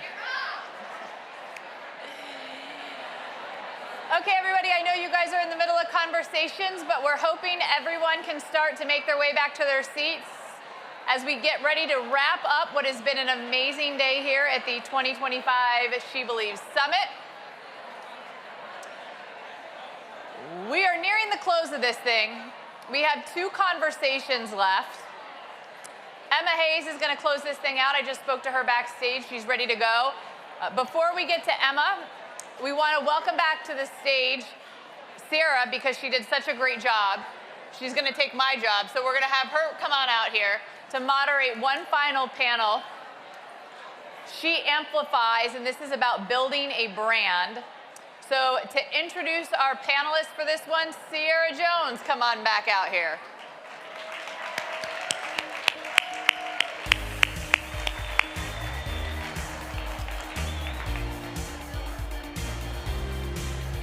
Hello, as everyone's making your way back to your seats, I hope you will tune in for this one. I'm so excited to be back on this stage moderating yet another conversation, this time on building a brand in women's sports. We have 2 incredible panelists whose resumes really speak for themselves, so I'm just going to dive right in. First, we have Yvel Alfaro, VP of Programming and Production at Telemundo. Evie is responsible for programming the department's productions on multiple platforms, overseeing scheduling and serving as project manager in the evaluation of new content initiatives for audiences and business viability. She was instrumental in the production of Telemundo Deportes' groundbreaking NBA national broadcast package in the early 2000s, since she has contributed to Telemundo Deportes' biggest productions, including the planning and execution of the last 6 Olympic Games, the productions of the 2018 and 2022 FIFA World Cups, and the 2015 and 2023 FIFA Women's World Cups that originated from Telemundo's center and led the network's operations and production from Paris during the 2019 FIFA Women's World Cup. Evie has been in the industry, in the media industry, for over 25 years and was recently named by Synopsis Media as one of the top women in sports. That's an accomplishment that she has achieved 6 years in a row. She's also a 6-time Emmy Award winner for her work in sports production and a 4-time Synopsis Sports Media Award nominee. Please help me welcome to the stage Evie Alfaro.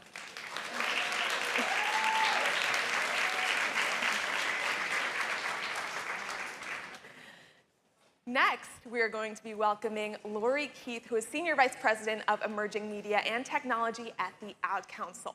Lori is a media and marketing professional with over 17 years of experience in building strategic partnerships. She's a leader in social impact space and uses innovative thinking and resourcefulness to create meaningful experiences that connect people to causes. As SVP of Emerging Media and Technology, Lori works in the unique intersection of advertising and media technology and social good. Prior to her current role, Lori pioneered the Ad Council's model for partnering with major social media and tech companies in developing large-scale, innovative social impact campaigns.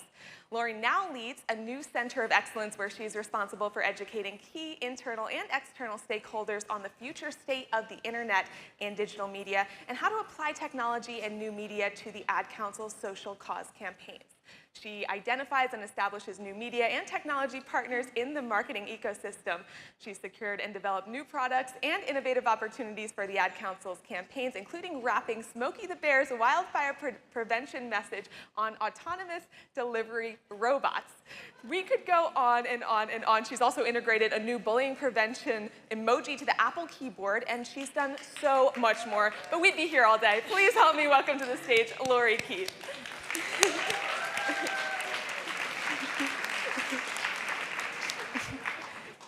Yes, thank you both for joining us. Each of you have forged incredible careers in extremely competitive and male-dominated fields. Could you explain the paths that your career has taken so far? Evie, do you want to start? Yes. Well, first, thank you to US Soccer for inviting me to the She Believes Summit. My journey has been a journey of opportunity. I knew from a very young age that I wanted to work in sports, but I wasn't sure how. And it wasn't until my sister asked me to come and visit her at her job. She was working at a TV network at the time. And when I saw sports being produced for television, I was hooked. That's why I decided to study television production at Florida International University. And then one day, my professor talked to us about an opportunity for an internship. for the 1998 World Cup. And I immediately raised my hand. I made the call and I got the internship. And that opportunity has blossomed into my 27-year career, 25 at Telemundo Sports. I've had incredible opportunity, and I've had colleagues and supervisors who have really believed in me and have always seen me as equal. But having said that, I've had some challenges.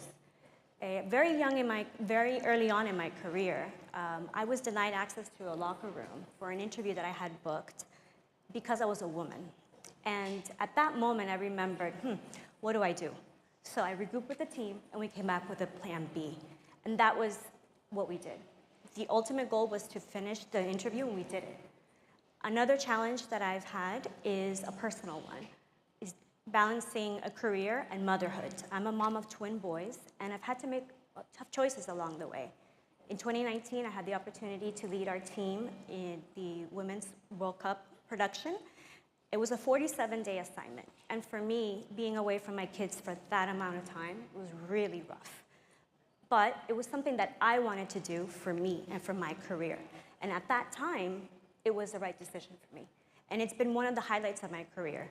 On the flip side, in 2016, I had the opportunity to go to Rio to work the Rio Olympic Games. My kids were 3, and I just couldn't do it. I knew that I wasn't going to be 100% committed to the work. So with my supervisor's blessing, I worked the games, but from our station. And at that time, that was the right decision for me. So what I'm trying to say is sometimes you don't have to choose between career and family. You can do both, but it has to be a balance and with support at home and at work. Yeah. That's awesome to hear how you made that happen, and also speaking up for yourself and advocating for being able to be able to balance both. And I'm sure you're setting an amazing example for both of your children. But Lori, do you want to tell us a little bit about your career? Sure. So I started my career, I graduated from Michigan State University, go green, although we didn't do that great in the game last week. And I started at big media agencies, so Starcom Media Vest Group in Chicago. Then I moved here to Los Angeles. I worked at Mindshare and Initiative Media. And about 5 years into my career, I was working for the Carl's Jr. Hardee's account. And I don't know if you remember the Paris Hilton on a pickup eating a portobello mushroom campaign. I was part of those brainstorms. But I reached a point where I was like, how do I take my experience, my degree in advertising, media strategy, and use it to make an impact in the world? And I didn't quite know what that job was. I did a lot of soul searching. And I actually passed a billboard in Los Angeles. It was during the Haiti earthquake back in 2009. And it was with the Red Cross, and it had brought to you by the Ad Council. And it was a light bulb moment, and I said, I'm going to look into that organization. We're a nonprofit, and they just so happened to have a job opening for me, working on national and regional media strategy. And so that's what brought me to the Ad Council. I've been with the Ad Council for 15 years, so a long career. And I will say, early on working at the media agencies, I was definitely in a lot of rooms where I was the only woman at the table. I will say I had incredible male bosses and woman bosses that really, advocated for me. And I also, from a young age, just always kind of had the belief that I should be at the table, because why not, Of course, you have to provide value, and you need to make sure that when you are at the table that, you're not speaking for the sake of speaking. But I was given opportunities to kind of sit at these tables.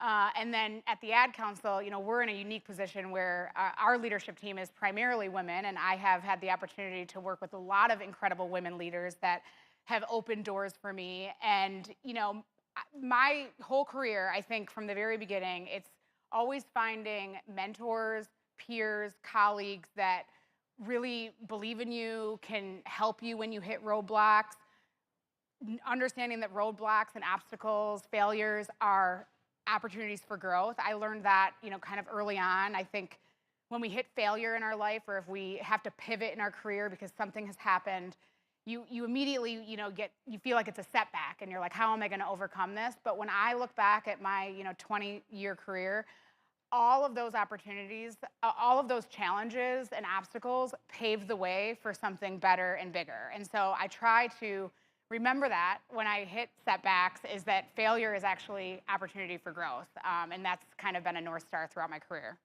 Awesome. Thank you for sharing all that. It's been awesome to dive into your career journey and a little bit of advice at the same time.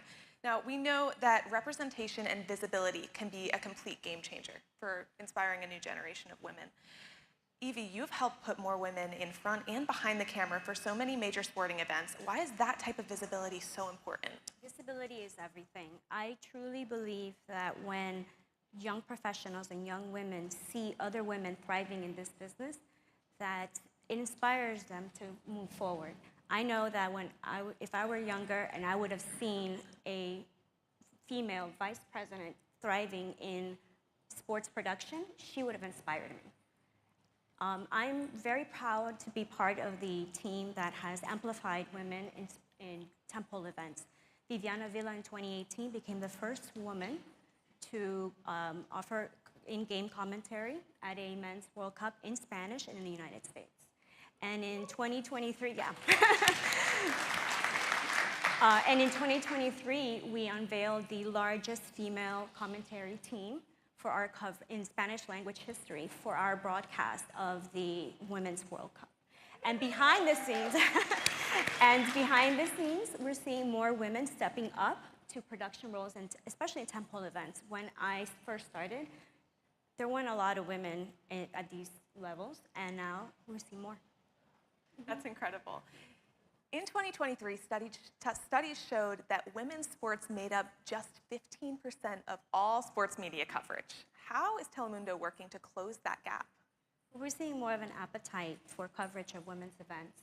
So our 2023 Women's World Cup coverage was up 14% versus our coverage in 2019. And that's a huge gap. And also, just last year, for the Summer Olympic Games, the Team USA, the Women's Team USA versus Germany game was our #1 highest rated Olympic soccer match game in Spanish language history. So I think when you invest in women's sports, it's got proven results. Lori, shifting to you, throughout your career, how have you seen the advertising and media industry shift to become more open to women? Well, like I said, I have been lucky in a unique position where I have been able to work with a lot of women leaders that have paved paths for me. And, you know, at the same time, leading emerging media and technology and working in the field of tech, I've also seen kind of external partners around the other side of the fence being the only women when I am working on partnerships or kind of in some of these big brainstorms. However, you know, I just launched our first Roblox experience for teens, helping them with their mental health, called the Love Your Mind World, with Dentsu, a global agency, the gang, our developer team, as well as Roblox at the table. And when you think about gaming, there's a big opportunity for more women to, you know, have leadership roles in gaming. However, in this particular partnership, all the leads across all of those companies were women. So we were, you know, the decision makers, both on the developer side, the agency side, the platform side, and then we were, you know, the brand ad council, the nonprofit for our Love Your Mind campaign, reaching teens in America to help them with their mental health. But it was really refreshing because here I am working on this year-long partnership with these women leading in the gaming kind of tech roles at their respective companies. So in my career, I've seen, you know, from being the only woman in those meetings to now kind of leading this partnership where it was all women. So to me, I have seen a change. However, you know, if you look at industries like AI, I think it's like 22% of women are in leadership roles. So there's still a lot of room to grow in that particular category, and I think there's still work to do. So hopefully I'll start to see that as I work on more partnerships in these spaces. Mm-hmm. For those in the room who are unfamiliar with the work of the Ad Council, could you share a little bit about how it operates and how possibly advertising campaigns are working to specifically target female audiences? Yeah, so if you're not familiar with the Ad Council, we work with the nation's top storytellers, creators, media companies, talent, to raise awareness on the most critical issues in our society. we aim to create a society that thrives through campaigns that educate, unite, and uplift. And we do that by being a force multiplier across the marketing ecosystem. So we work with sports leagues, we work with entertainment companies, media companies, tech companies, talent, both big and small, issue experts. And we work across the marketing ecosystem to develop these campaigns and put them out into the marketplace. You've probably heard of campaigns like Smokey Bear. He's been around since 1942, since our inception, as well as campaigns like Tear the Paper Ceiling, McGruff the Crime Dog from your childhood, to Love Your Mind, which we're going to talk about today, one of our most recent iconic campaigns. And yeah, that's who we are. We use the power of communications to reach the public and raise awareness on the most critical issues, from mental health, gun violence prevention, and issues like suicide prevention, which fit under our mental health pillar, as well as substance use disorder and everything that's happening with the fentanyl crisis. And we do that through this powerful network of partners that allow us to make that exponential impact. Awesome. Evie, Telemundo has an incredible campaign, Mujeres Imparables, the Unstoppable Woman. Can you share a little bit about that campaign and how you brought it to life? Yeah, so Mujeres Imparables, or the Unstoppable Woman, is a campaign, it's a corporate campaign that celebrates women in all facets of life. And this year's campaign reminds us that when one woman wins, we all do. We have a clip to show. Telemundo presenta Mujeres Imparables. Cuando una mujer encuentra el éxito, está abriendo el camino para todas las que venimos detrás. Rodearnos de mujeres que sean positivas. Porque cuando hay un propósito, hay un legado. Formamos una comunidad, nos apoyamos, tenemos que llevar esa antorcha a otras mujeres de que no somos víctimas, somos victoriosas. Juntas somos imparables. Cuando una gana, todas ganamos. Mujeres imparables.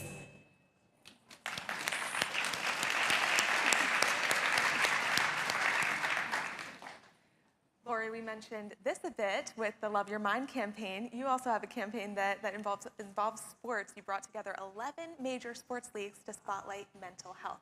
How do sports and advertising go together to destigmatize things like that? Yeah, so the Love Your Mind campaign was developed in partnership with leading mental health experts at the Huntsman Mental Health Institute. And the campaign is a love letter to your mind, really encouraging you to check in on your mental health and make mental health a priority. And working with the sports leagues, you mentioned we worked with 11 sports leagues and the sports community. We thought that by working with this community, we could use the power of athletes and sports for good to help elevate this message that checking in on your mental health should be a priority. What better person to talk about that than an athlete at a major sports league? And so we created a campaign. It's called Rituals. And if you think about every day, we all have our rituals that help us check in on our mental health and power through, whether that's taking a deep breath when you're under pressure, doing a daily meditation, getting enough sleep. And so we kind of used the power of the sports community and these athletes to kind of share their mental health stories and raise awareness that we should be normalizing conversations around mental health, that checking in on your mental health is a strength. And we've seen a lot of success in this campaign so far. I think it's 3 out of 4 adults 18 to 44 after seeing this PSA say that they are more likely to check in on their mental health. So it's actually making a difference, which we love to see. And we actually have a spot I'd love to play, which features Carrie Riccaro and Zach Steffen. So take a look. Everyone has a ritual, that small thing that keeps us focused. A habit we never skip to clear our minds and elevate our performance. But what do you do to keep your head in the game, to drown out that self-doubt and support your mental health? Because being your best isn't just about taking care of your body. It's about taking care of your mind and your mental health. Discover the resources that you need to keep your mind focused and your mental health a priority.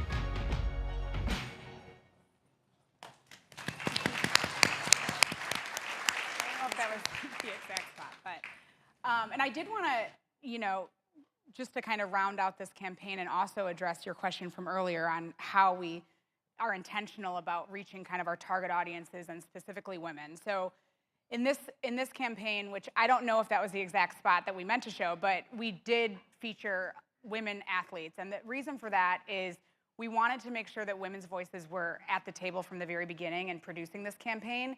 And we need to make sure that women see themselves in this work. And so that's why it was really important to feature women's leagues, women's athletes as part of this overall campaign. And recently, we just did a podcast with Lexi Brown, WNBA guard, on the Skims podcast called Well Played. She was a spokesperson for the campaign and talked about it and shared kind of her story in sports and mental health. And we just launched a new partnership in December with the Atlantic Falcons and the University of Georgia. The Arthur M. Blank Family Foundation is a new funder for this campaign, so be on the lookout for more work within the Georgia space, as well as a new partnership with U.S. Soccer. So be on the lookout for that as well, who we, of course, love.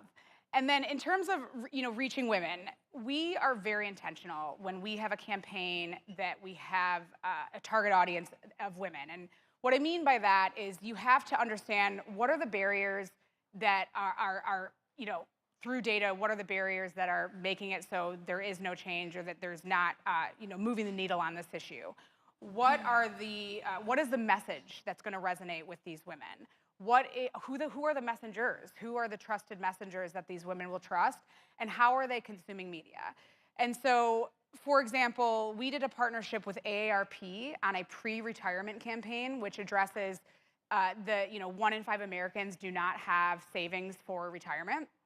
And when we dug deeper into the research, we found that 49% of Black women do not have savings for retirement, where 61% of the general population does. And so that's an opportunity and a barrier and a gap. And so we said, okay, let's partner with a Black-owned agency, The Kitchen Table, and develop custom content that will specifically reach this Black woman who does not have savings for retirement, and really give them the resources and the tools to start to build their savings so that they can have a wonderful retirement and be ready for that. And so that's just one example of how we really dig deep into the research, and when we find opportunities and when we really uncover those barriers, we make sure that we develop assets and a creative suite that speaks directly to that audience through trusted messengers, custom content, and also partnering with the right media partners to make sure that we're getting in front of those women where they're consuming media, whether that's a podcast, whether that's in a game, whether that's on a billboard. We really kind of look at the entire marketing ecosystem to reach those specific audiences. That's awesome. It's been so awesome to hear from both of you. And the theme of this panel is She Amplifies, amplifying women's voices. Both of you are at the forefront of that in your respective careers. So thank you so much. Yes, everyone, please help me thank our incredible panelists today.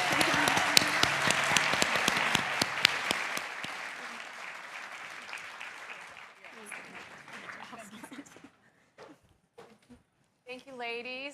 All right, who's ready for us to bring this thing home? This is our final presentation of the afternoon. It's going to be great.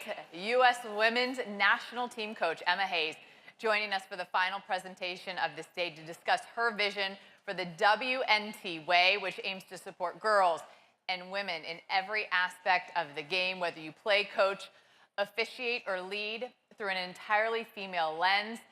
Just some background, if you didn't happen to know, Emma was named the 10th full-time head coach in U.S. Women's National Team history. That was in November of 2023. She didn't get to be here on site with the team until May of 2024, coached her first matches in early June, and then she had to go to the Olympics and figure it out real quick. And all they did is go all the way to the gold medal game and win it all.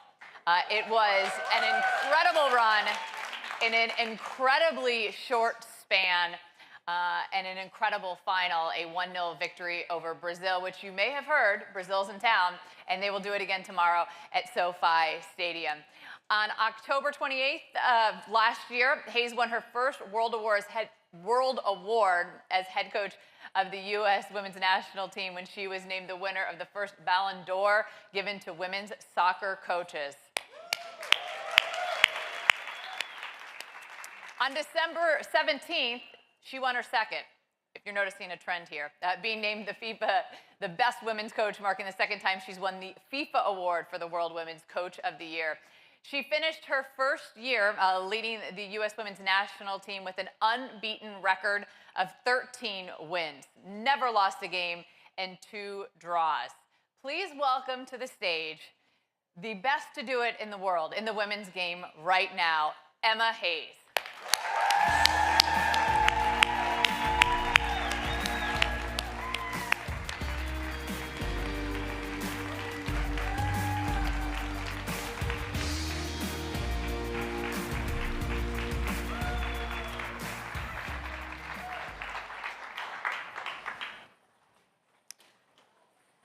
The great news, and it is great news, that the only presentation to follow me is the drinks cart. So I've prepped it all. It's all good. A couple of cocktails out back.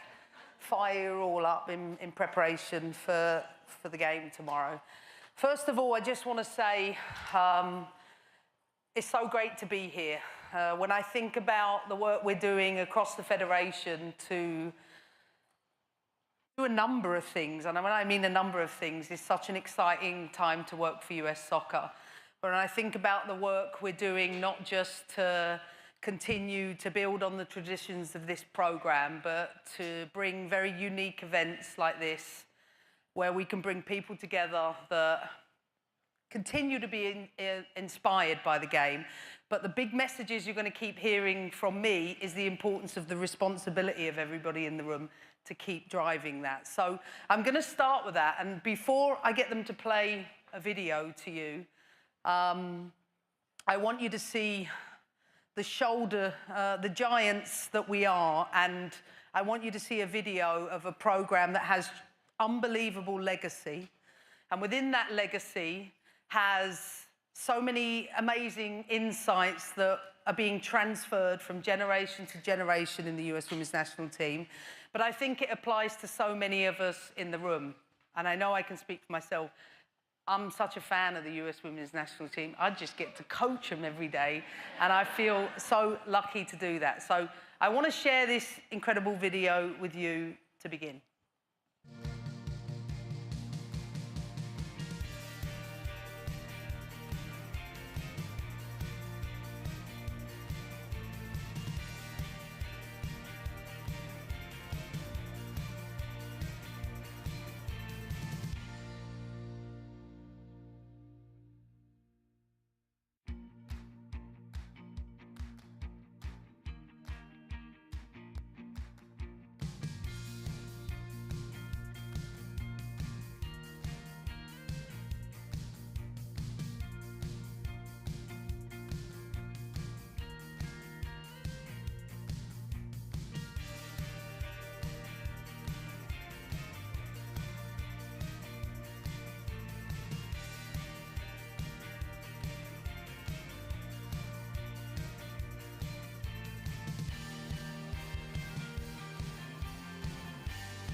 put your hand up who wants to play tomorrow. I shared that with the team at the beginning of the week. And of course, after 2 minutes, the room was in complete silence. Apart from Sam Coffey, I think she was kicking chairs all over the place because she was ready. But I think beyond all the amazing things that we see in that video, all the different generations, all the different experiences, when we talk about legacy, talk about traditions, many teams can lay reference to the most important things that take place within that. I genuinely believe the US women's national team is the only team, bar the All Blacks, that has a hand down of traditions and legacy in a way that actually my job is not firing players up. That's the last thing sometimes, they're already up there. Sometimes it's the opposite impact with them. But one of the things we've been focusing on this week is the transferring of knowledge, of experience from one generation to the next, but doing it in a very overt way. Because, as you know, with the group of players we currently have, there's a lot of players that lack the experience. And so it's essential for us to really instill those traditions, those non-negotiables, and build on top of the shoulders of all of those that have come before us. So, of course, having the best job in the world and having the opportunity to coach a team that we already know the expectations are through the roof. I think for me, I've reached the stage in my career where I love winning. I've never denied that I love winning, but it's never enough for me in terms of I've worked in women's sport my entire life. I care about women's sport. I want to make sure that having the seat at the biggest table, that I do the most with that. So when it comes to the type of work we are doing in the background, I'm going to start with this. Imagine a world, and it's not far away, just so we're clear. Imagine a world where every coaching insight the players go through has come from a coach education system that's been designed through a female lens. Or imagine a world where a player recovering from whatever injury that might be, that it has been researched and delivered in a way where we're not treated like small men. So, and I tell people this all the time, so often a player will go through a situation and those insights are always largely coming from the men's game, even though we've got a different Q angle, even though we've got less testosterone. So it's harder for us to build muscle.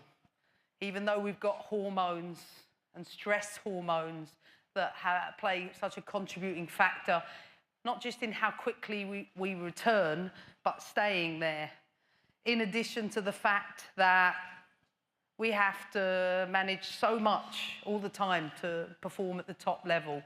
For me, at my stage of life, I have to manage menopause. Or I call it the menopause. And it's tough. But I want to ensure that the WNT and our program are at the cutting edge of ensuring we provide the support, not just the opportunities, the support, the education, the research, that not only keep women in the game at whatever level, but also the same for players. That when I look at this sketch was done in the summer when the 99ers came to our hotel, and we wanted to do stuff around passing on the jersey and passing on that knowledge, whatever that was. And I think for us, in terms of WNT, one of the big things we want to do is be able to look at all of those elements on there and say, how great will it be when our world is providing everything to make sure it's done, designed for us, maybe even by us, so that as women we know our brains have some differences, or we know physiologically, actually women recover quicker than men. So maybe we should think differently about all of the things that are attached to that, etc. And for me, it goes beyond that. It's about transforming the landscape. As I've said, I have one life, and I for sure am going to become even more apologetic about it. And by that I mean, if you look at the fact that 80% of female Fortune 500 CEOs have played sport on some level in their formative years, that our contributions beyond just playing is significant. So you know what? We need to keep them in the game. And the fact that I was speaking to somebody outside who was talking about the legacy of '84, the fact that we are dropping out of the game at twice the rate of boys is because a number of reasons. But most importantly, do we have coaches that know how to support young players during puberty when we have to experience a menstrual cycle for the first time in a pair of white shorts where no one wants to be, right? Don't worry, we've already spoken to Nike on that. They won't be taking place anymore, those things.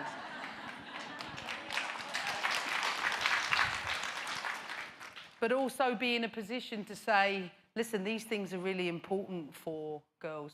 We want fun. We like fun. We learn best with fun. But we also want to develop the social networks and ideally are taught the insights that are going to apply to our game. So rather than just go through a coach education system where no matter who you are, you're learning how to become a coach, regardless of the differences between gender, is not good enough.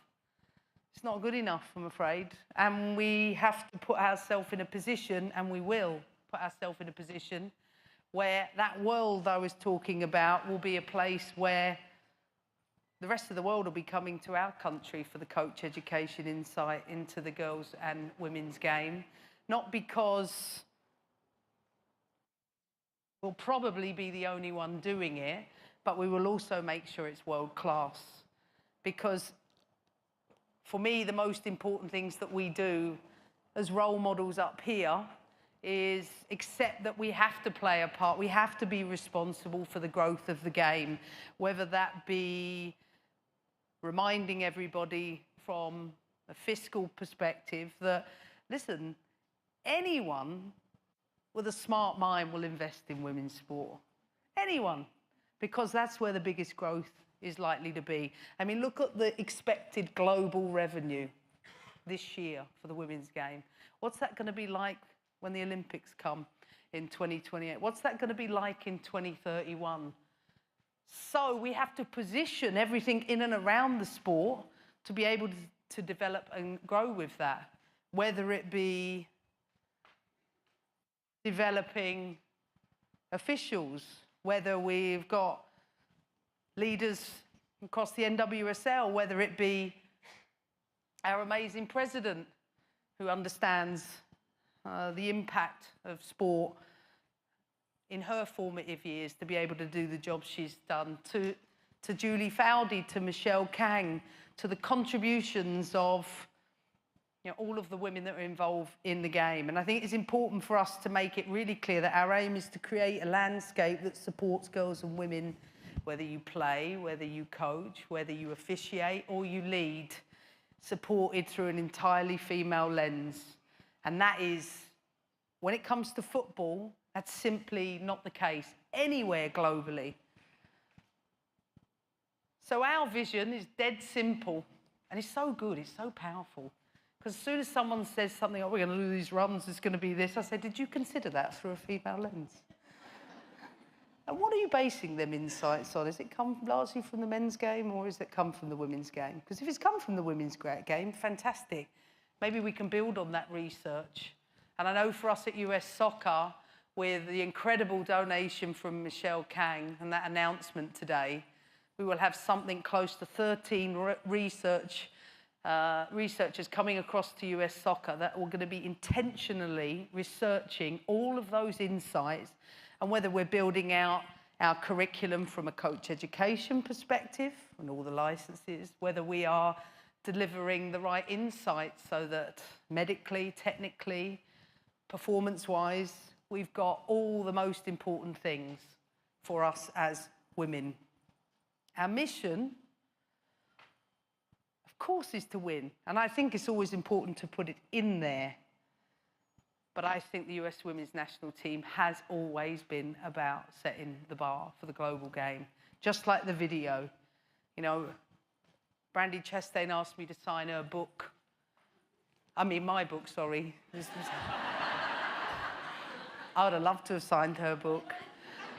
But all I kept thinking as I was signing it as an English woman growing up on that tiny little island with those Victorian attitudes to women, and all I kept thinking was, oh my God, my first role models was her and her team.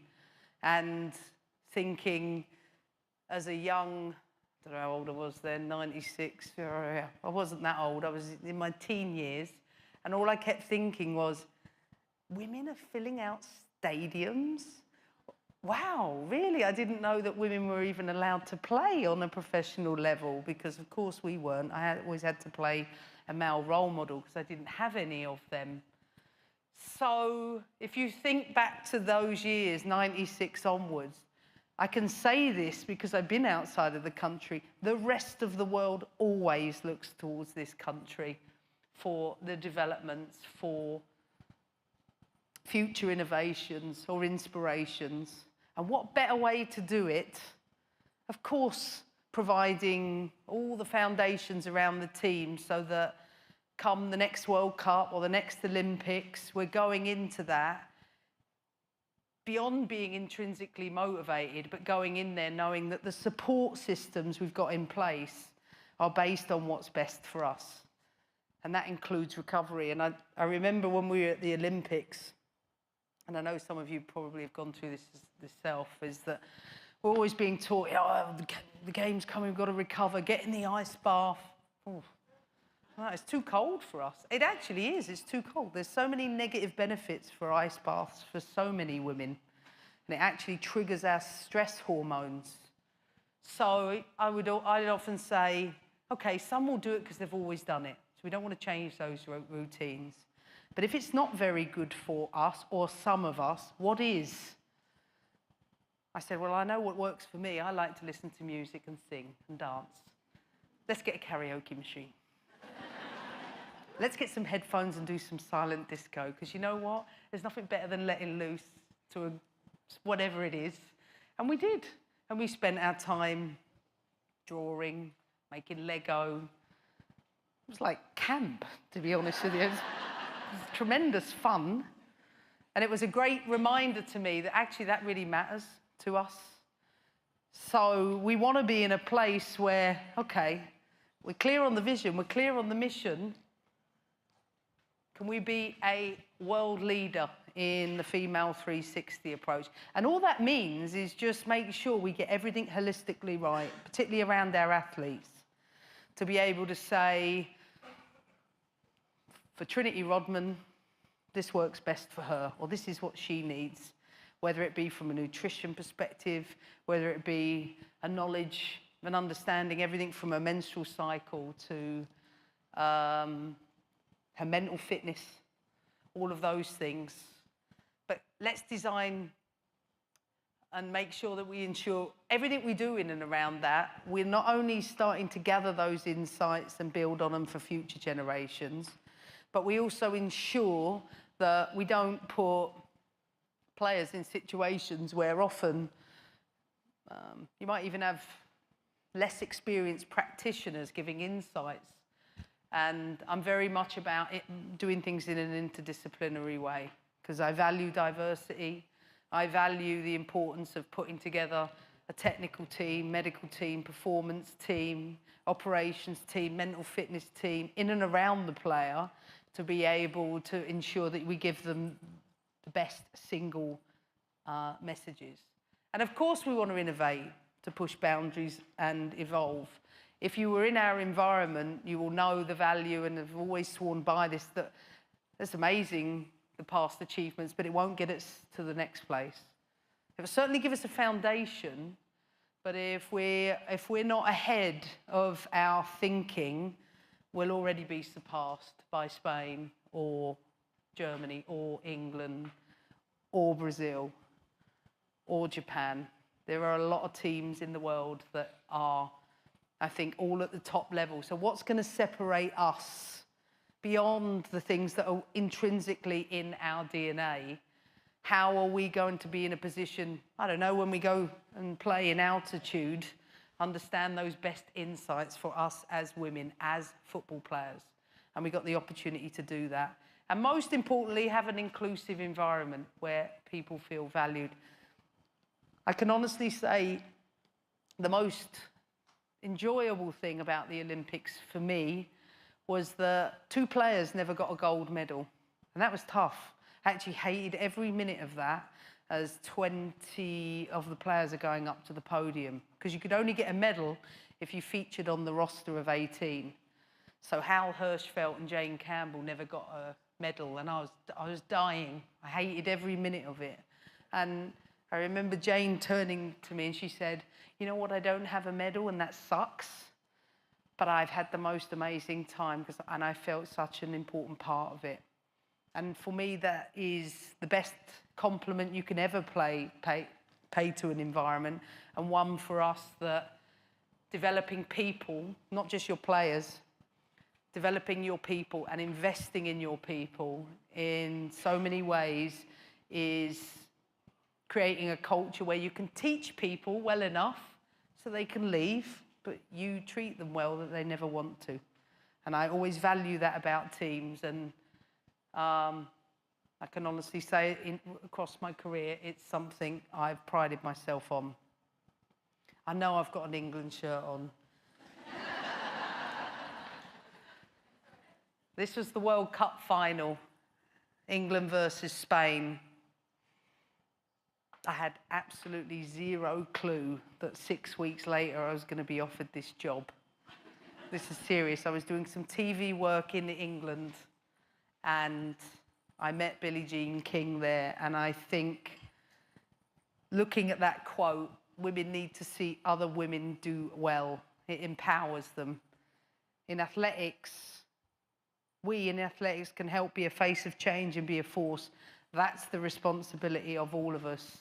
And that's my message to this room, that if we want to create the lasting change in our sport in the way that we want, then everybody plays a major part in that in so many ways. And I think coming together, I hope, with the group of people that were here today is a reminder of that. And certainly in Billie Jean King and Brandy Chastain, done so much work for all of us to be in the position that we are. And I have a friend in town who actually trained on the US Women's National Team 29 years ago. And she said to me, I just can't believe how advanced the game is in so many ways in terms of the support. And I think it's important not to forget that too. I think it's important to look at how far we have come. But when we take it back and we say, hang on a minute, we've been playing a sport for this length of time, and everything from a technical, tactical, social, emotional, psychological perspective has been designed entirely through a male lens. Fuck.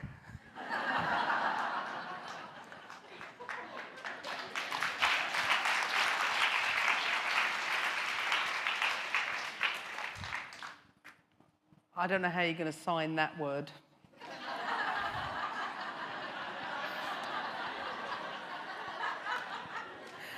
Yeah. Sorry.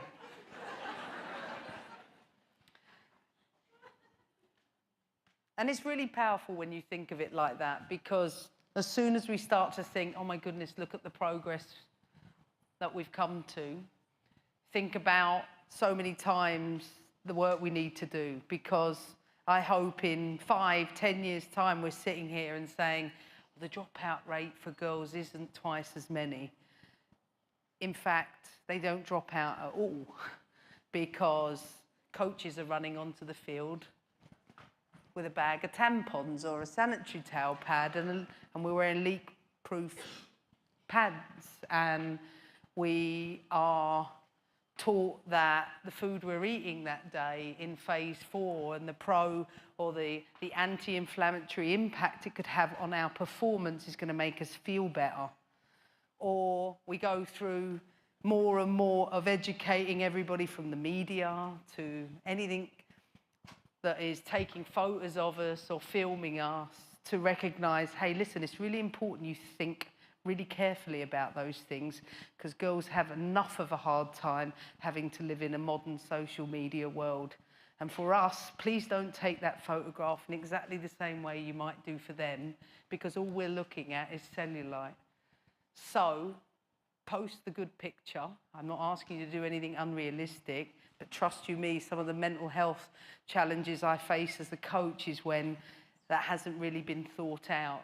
And at the same time, remember that we all have a responsibility to change our game to be one where, I can't say my daughter, my son comes home and he is playing football and understanding all the unique needs for us as girls and women. And this is us. So, as you watch the game tomorrow, you will see, I hope, beyond the fact that it's a group that absolutely love representing their country, I hope you see a group of women that feel completely supported entirely through that female lens, but built on the traditions of the program and creating and carving our new history, because we now have just under 2 years in that build towards a World Cup.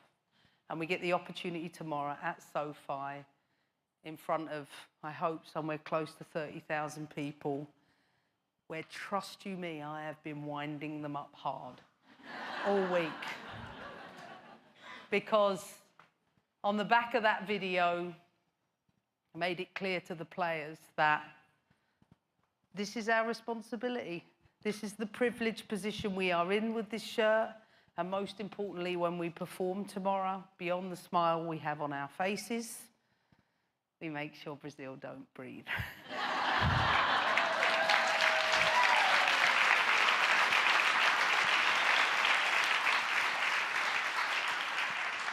So my only call to action is exactly that. Make sure you join us in driving the lasting change in the women's game. And remember, if you cannot change the system, change the fucking system. Thank you.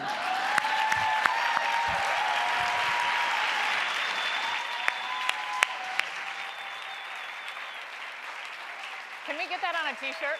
Yeah. I just want to say something about Emma as I was sitting here listening to what she was talking about and the idea of through the female lens. Emma's obviously a coach. She's a leader. She's a mentor. She's a friend. She's a daughter. I think one of the coolest things about Emma is you're at practice watching, which I have the opportunity to do a lot. She's a mom. And I think that probably resonates with a lot of people in this room. And she's not a mom and her kids at home. 6-year-old Harry is at practice. If you look at Harry, he looks like he's living his best life when he's out there at practice. But he's there running around while this woman is doing 800 things and speaking engagements and winning gold medals. And we've talked today about if you can see somebody in a position, you can be it. And I can tell you as a mom of twins that it is a struggle to figure out how you're making ends meet. You look over and here's this mom that is leading the way and her son's out there on the field. And I think there are players who have young kids out there and they can look to their coach and she's going through the same thing. There are players that are pregnant right now. There are players that are thinking about having kids. And there are all of you out there who I'm sure a lot of you are moms and are working and you're trying to figure out how you can make it work. And so you look to someone like Emma Hayes, and probably the most important job she does, I think, safe to say, and does it with such grace and class and humor, and is able to manage it. And I think when you can look to her and look to someone in a position like that and watch her do that and juggle that, it's really such an example to so many people, myself included. So thank you very much, because it's important. Thanks. Look, you don't just have to win World Cups and gold medals like Brandi Chastain to get a copy of Emma's book. You have all been gifted a copy of Emma's book to learn more about her journey, her life lessons. Today has been inspiring. We hope that you take something away, that you've learned something. We want to say thank you so much to everyone that was up here participating, from U.S. legends like Brandi and Julie Foudy to Billie Jean King, to everyone that came up here and sat on this panel. We really appreciate it. To the NWSL commissioner, Jessica, that was up here. Thank you so much. We hope to see all of you. I was going to say somebody. We hope to see all of you tomorrow at SoFi Stadium as the United States takes on Brazil. Thanks. U.S. Soccer is so grateful to their incredible corporate sponsors. And again, we hope you take away this today. Soccer is more than a sport. It is a force for good. So we hope you walk away with that idea from this summit, that you're rejuvenated and feel like you can go out and chase your dreams. Before everyone takes off today, we just want to say thank you so much. We do have one last message. It is driven by optimism, presented, you know what's coming, presented by Volkswagen. Some last words of advice from Emma Hayes. For a young girl that's out there watching, what advice would you pass on to them? I think the biggest advice I could pass on is you're good enough. And don't forget that. And don't let anybody take that away from you. You're good enough. You belong. This is your sport. And hopefully we can close the gap on making sure you feel supported to come through the game with no more comparisons to, you know, the men's game or a male equivalent, and that we create a world where it feels equal.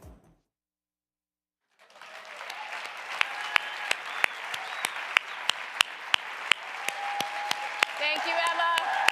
Thank you, everybody. See you all at SoFi Stadium tomorrow.